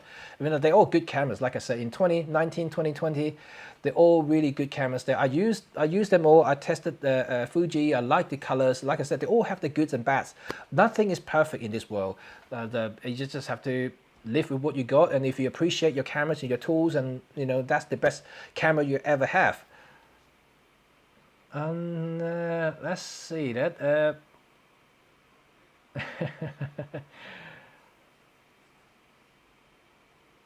Someone agree with me? Yes, Micro Four Thirds has a lot of advantages there, definitely.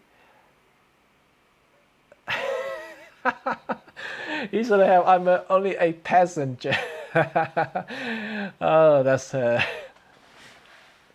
that's funny. That's pretty good. That's funny.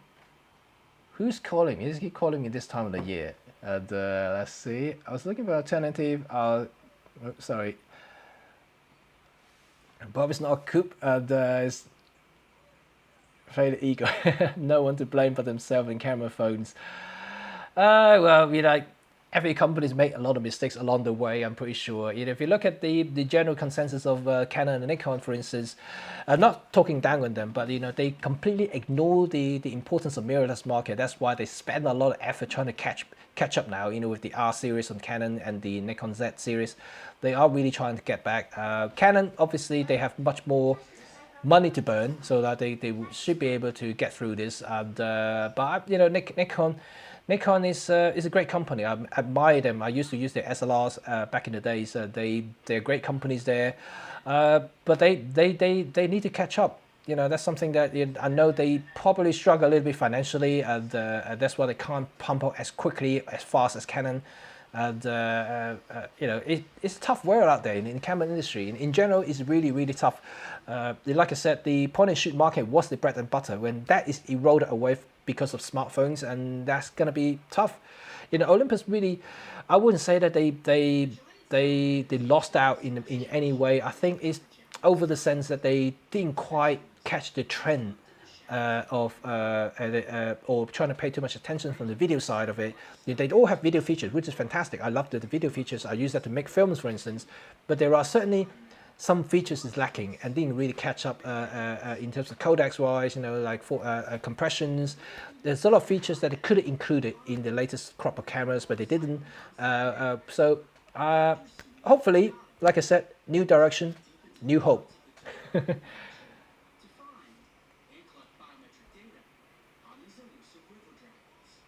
And Bob is suggesting that Toneh is just working on YouTube algorithm. I'm pretty sure that is the case. I'm pretty sure they're earning mega bucks from it. And that's how I would say, but it's working for them. I mean, like I said, they are good businessmen. I'm pretty sure that's what they do very, very well as a channel.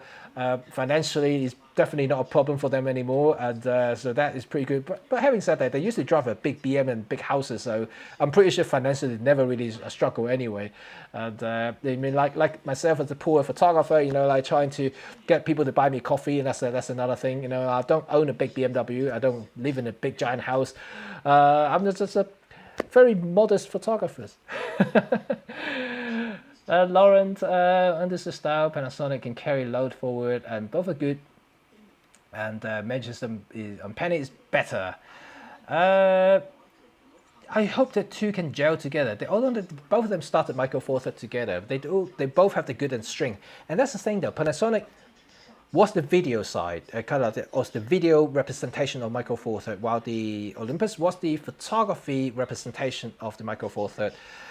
But they never trying to cross each other's line, and until that they Panasonic starting to make the switch, you know, like, or not switch, but addition and adding photography capabilities by launching the G9, which is like basically equivalent to the EM1 Mark II, has the photographic features that will please a lot of photographers out there, still yet have a better video features compared to EM1 Mark II, which is actually very interesting in that sense that they did that, and they becoming a better hybrid photo machine. If you are still more video heavy than photography, if you are pure photographers, you probably still would appreciate Olympus way more than Panasonic because of a few things there. Color science, I keep saying that as a photographer, color science is really critical there, and I love the Olympus color better than Panasonic colors, but this is really, again, personal choice perhaps. But I do prefer that, and I still prefer the ergonomic, the overall operability of the cameras. So I still like that. All the buttons, the grip are still feel more comfortable in the hand than the Panasonic cameras. But now because I shoot videos, I do appreciate Panasonic videos because they have a lot more features that I could utilize, such as 4K 60, high compression rate, 422. You know, you can do RAW. You know, something that I was you know. Thinking the Panasonic definitely did well in the video side of it, and I'm hoping one day the Olympus will catch up and actually starting including a lot of the video features that we haven't seen in the Olympus world in general. So, but I'm pretty sure that they're working on it. But yet again, I'm hoping that JIP will push that forward and making sure that Olympus will now finally catch up on the kind of missing elements in the whole portfolio. They do really well in the photography side. To me, you know, they are the best photography company. And but video, they definitely need to catch up, need to push a little bit, you know, and they're making sure that they can be as influential in the community as well as before. Okay, right, Cliff. So okay, something did mention. I did say Q&A now. This is Q&A session before end the shoot in about 10 minutes.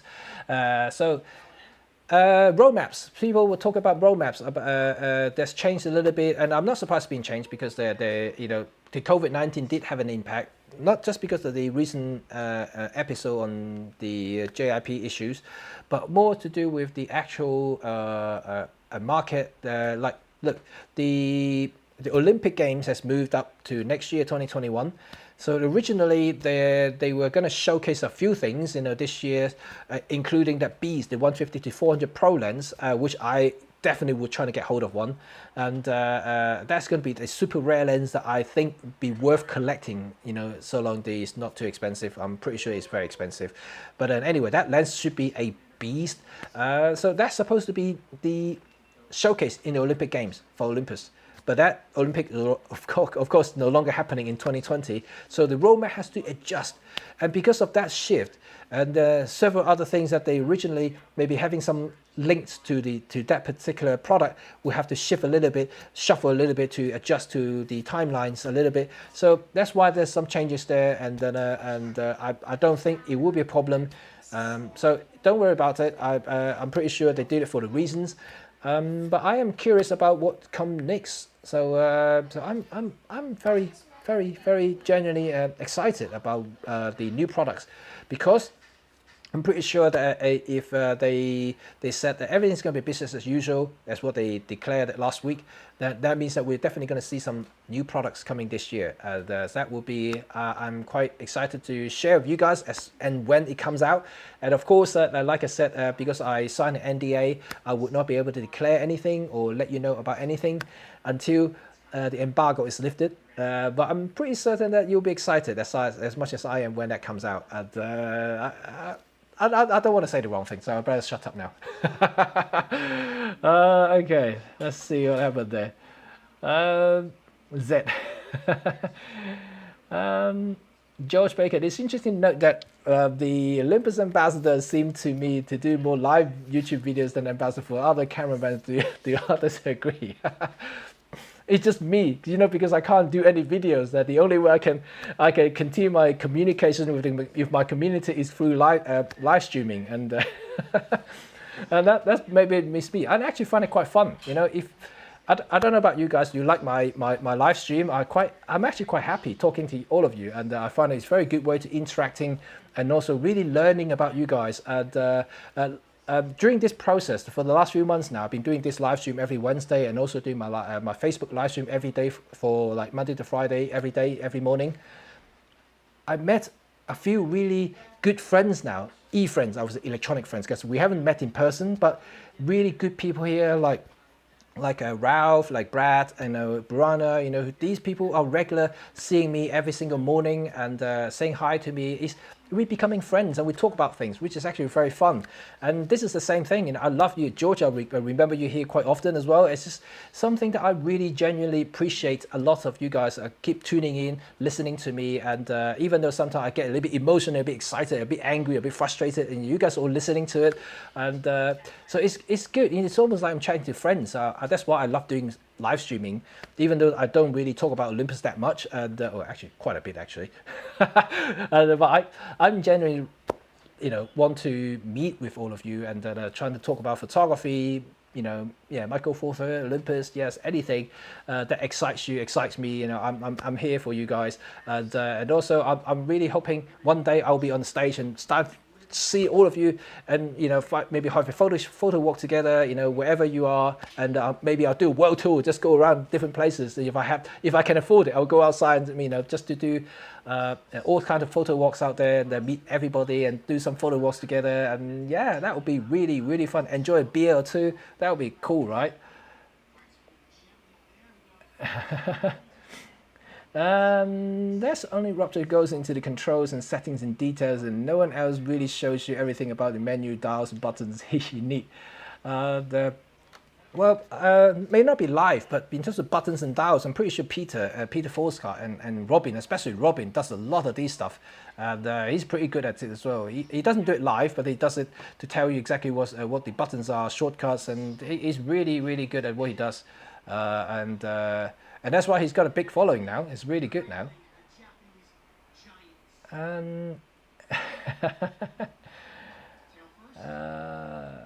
Okay, let's see then.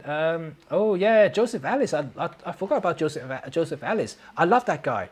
You know, I don't know if you guys remember. I was on Rob Trek's live stream a couple of months ago now, and I was on there with Joseph, talk about wedding photography.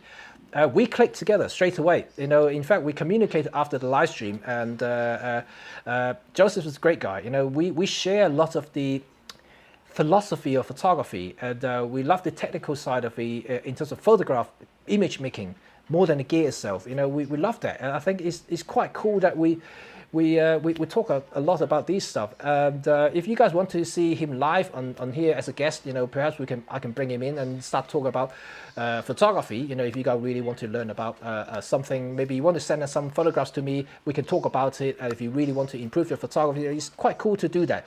And you know, I used to do that when I started learning about photography. I have my photo critiques. So it will be really good to learn about something that you may have done wrong or done right about it. You know, why I like certain things, why we don't like certain things, because that, you know, which bit you need to improve, and that's the only way to know it, to learn about photography. In fact, like anything, not just photography. If you learn about your deficiencies or something that you didn't do so well, and you work on that area, and that will make you a even better photographer in later on. So that's really, really good to do that. Um,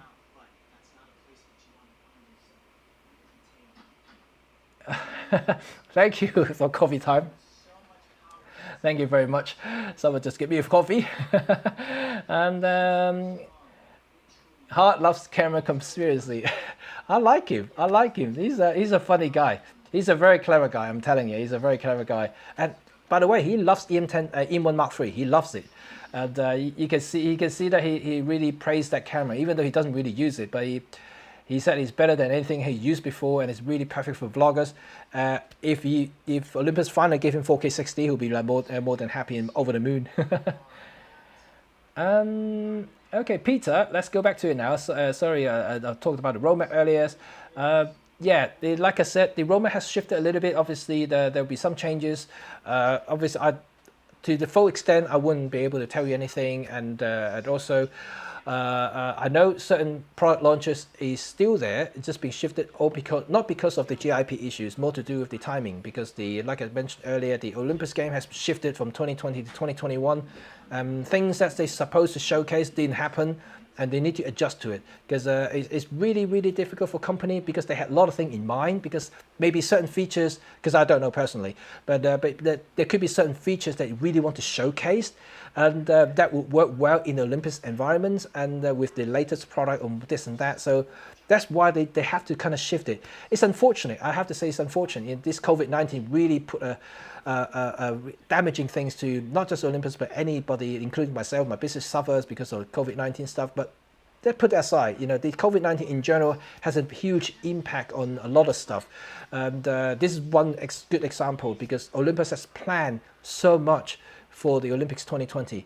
And especially happening in Japan as well. Imagine that. So like, it's really, really horrible to them that just that thing didn't happen. You know, they so had high hope about showcasing some of the latest stuff, technologies and gears, but that didn't happen. And now they have to wait until next year. Something that's still going to happen this year, and I'm very certain of that. But like I mentioned, I'm barred from talking about anything unreleased stuff. So it's something that I really cannot comment further. Apart from that, yeah, they will have to adjust because of something happened this year, especially the pandemic issues. So this is really unfortunate, I would say. So yeah, Roman say that right, absolutely. YouTube channel, what photography gears to buy are mostly complete. And okay, right. Victor said, tell me how much carry about noise from Micro Four Thirds sensor. I'm trying to make sense of this sentence here. Are you talking about like noise in general? Do I worry about noise? I never do, to be quite honest. And in fact, I actually appreciate noise, whether you like it or not. And because I actually think noise, just like grains in the film analog world, it gives you the sense of, you know, you're shooting in something difficult. You know, you're shooting in a difficult environment, just a different lighting conditions. I like grains, especially coarse grain in lower light situations, because it gives you the textures that nobody else could, and or nothing else would. It's just something very, very different for me, and I like that. I don't know, I can't quite express, you know, how I should say it, because I like noise. I would denoise it for my client, but in terms of actual something that I shoot regularly for my own project, I actually leave the noise reduction kind of to minimum, and I let the noise creeps in, because I love to see that. It means that I've been to somewhere different to the daylight situations. You know, if I shoot everything just like kind of like super clean in a pitch black environment, it just looks creepy to me. It doesn't look natural. I don't know, that's probably me, but people who were born in the modern era probably disagree with me totally, because they're so used to, like, you know, seeing clean images. But for me, I would like to see actually some physical elements, you know, even though they're not physical, but there's something, you know, that you can kind of visualize, that that is a very low light, dim places, and rather than, you know, it's super ultra clean, no noise, ultra sharp thing, you know, is something that I probably find it a little bit disturbing. Actually, it's kind of not natural. That would be my take on it about noises. But even that, you know, I don't think the Micro Four Thing actually perform badly in that department until you go into like ISO 32 and 6400. You know, that's when you're starting to maybe worry a little bit about noise if you are that type of person. But overall, I'm okay with that. Let's see.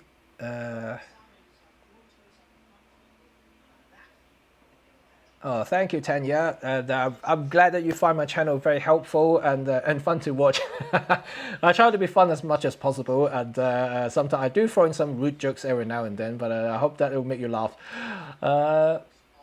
Yeah, I try to be more concentrated on the review side of it, and rather than going through specs and stuff. It's just something I find it probably more important than just reading out, like, you know, numbers. It's easy to read out numbers, to be honest. I just read out the spec sheet, but does that mean anything in real life? Probably not. I just want to show these examples that I can use this for this and that, rather than oh, you can do you know, 6.5 stop at IBIS, you know. But to a lot of people, what does that 6.5 stop actually means is another thing.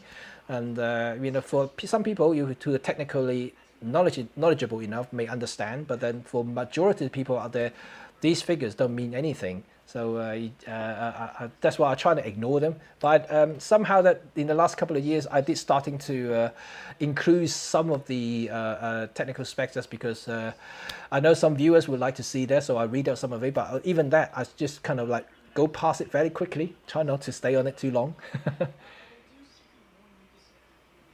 Stanislav, the very powerful AF and face detect, and so that one can shoot street photography blindly without looking at the display or EVF.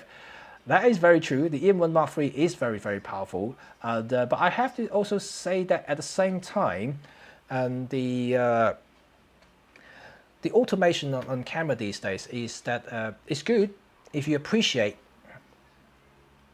And that's a big word, to appreciate, because a lot of people just take it for granted these days, having eye focus, having face focus, without knowing how to do it manually and to do it the old traditional way. Because people just modern day photographers who just completely ignore the old stuff. But for me, you know, like I really appreciate what the latest AF does, is because not because I'm a geek, but I'm actually because I'm coming from a manual background. I shoot everything manual, and as technology improves, like over time, I appreciate every time they moving a step up. You know, I see that, oh, this is convenient. That will get me better shots because I can do quicker, and starting to appreciate accuracy there. And then this is something that I think that many people may not actually appreciate these days, especially you see some of the newer photography channels out there. They talk about the face eye tracking thing. They almost like worship these technologies. But for me, is that I shouldn't really worship it in its convenience. It's really cool, you know. It does a really good job at that. But at the same time, you can't really completely rely on it. Don't forget that there's still computers can be tricked. How often do you see like the viewfinder is actually highlighting somewhere in which is not a face, but you have a square there, so that it recognizes a bush as a face. So the system can still be tricked. You know, it's still a computer at the end of the day. That means that if that happens, you still have to manually override, or just don't trust the system and switch it back to manual focus and to do the job if you really need to. So in that case, you really have to learn from the basics, starting to appreciate the manual focus, and then move on to autofocus, and then to the facial tracking, continuous focus, and all sorts. It's really, really cool things to do. And Peter, you're looking into the rumored 100 to 400. Yes, I know it's a very interesting lens, definitely, especially the focal length that go head to head with the Panasonic Leica one, right? You know, it's going to be a really interesting lens, and I think this is going to be an awesome lens when it comes out. I think it will be really, really cool. Tanya is saying that do we ever see 75 1.2 or faster? That would be great in low light concert. Ooh, wouldn't that be great? I'm hoping so. I'm hoping so. At the moment, if you want to like the ultimate low light tele beast, you have to spend a fortune to getting the original 4/3 prime, the 150 millimeters f2. That is a beast lens here. But of course, the 75 1.8 is also a great lens for low light, and the 1.2 would be really awesome, but it will be a lot bigger. I can tell you that. And the 17 1.2 is really good. That's my favorite too. So you and I both share the same favorite lenses. So I love the 17 1.2. That's my go-to for basically 80-90% of the time. Then I use my 45 1.2 and the 25 1.2 for other stuff as well. And it's different if you shoot low light a lot. The 1.2 lenses are definitely the godsend there. You know, they are really critical for low light work. And but generally, for a lot of people, I think the 1.8 lenses are definitely more than enough there. And final few questions before I end my today's stream. Thank you very much. I see so many people here and so enthusiastic and very animated. That's cool. Oh, thank you, Chris. Thank you. And my good friends in Hong Kong. And hope all is well to you. And next time I see you, I definitely will meet up again. And right. Oh, Robin, how are you, Robin? Just when I talk about Robin being a great ambassador for Olympus, you know, you do a great job of educating people how to use OMD cameras. This is fantastic stuff. And he's a cool guy. He's a cool guy. Right, absolutely fun stuff. Looks like there are less questions now for me now, so I'm gonna end in 2 minutes. Let's see, last couple of questions here. Sean, greetings from Malaysia. Hello there. Lively chart. Yes, I'm always a lively person. I kind of I hate having this monotone, and yeah, this me, you know, it's weird. I'm a weird guy. So if, you know what, yeah, when you do eventually meet me, hopefully we will do, and I talk like this. I do generally talk like this. I'm a fairly animated person in general. I do get excited about a lot of things, especially when I talk about photography or something that I love. I just get really jumpy, like, you know, just like kind of like doing everything. And if I can flip, I will flip over the ear as well. So. Okay, cool stuff. Robin's summoning my name. I did talk about you quite a few times already in this live. Okay, stuff. Right, good stuff. Thank you very much for joining. And grain noise. Oh, Chris agrees with me. The textures. Yes, yes, fantastic. Lauren said that the sharpness overdone these days. I told her I'll come to sharpness next time, and then I'll have a lot to talk about sharpness, not in a technical level, but more from the artistic level. So I have a lot to talk about that. So cool, right? I'm scrolling through to the end of the videos now. Thank you very much, and sorry if I do miss any of your comments, and please forgive me because there's so many. But I really do thank you for support of joining in for my live chat once again, and I can see this live chat is becoming more popular, which is a good thing.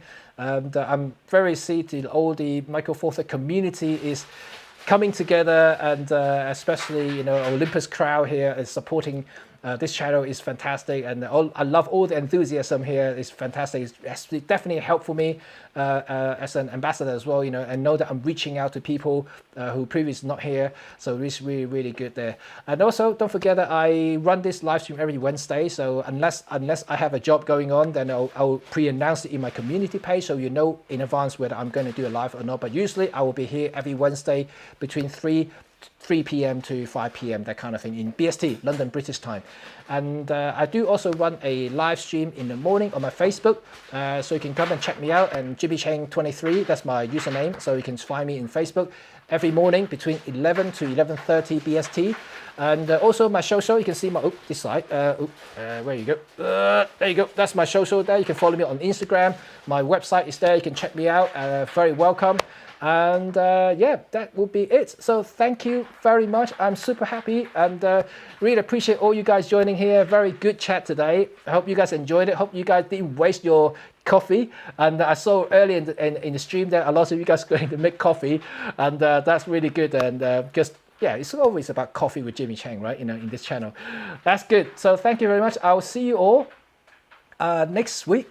If not, hopefully we'll see some of you on Facebook as well in my morning stream. And in the morning, I usually a bit more chatty thing. You know, it's not so much about not as long as this, not as in depth as YouTube. So it's usually a lot shorter, but it's still fun. It's still fun. If you want to see me there, you know, it's welcome. And you can always message me if you want to learn about photography. I'm happy to answer about anything. I'm quite an open guy. It doesn't matter whether you're from any other brands. You know, it doesn't really matter. Like I said, I'm open. You know, I'm a photographer. I don't mind whether you shoot Canon, Fuji, or anything else. Yeah, anything. But hopefully one day you come to Michael Four Third too. All right, cool stuff. Anyway, so I see you guys next time, and you guys have fun and have a really lovely weekend. If I don't see you tomorrow, and I see you all next week. How's that? All right, see you later. Bye for now.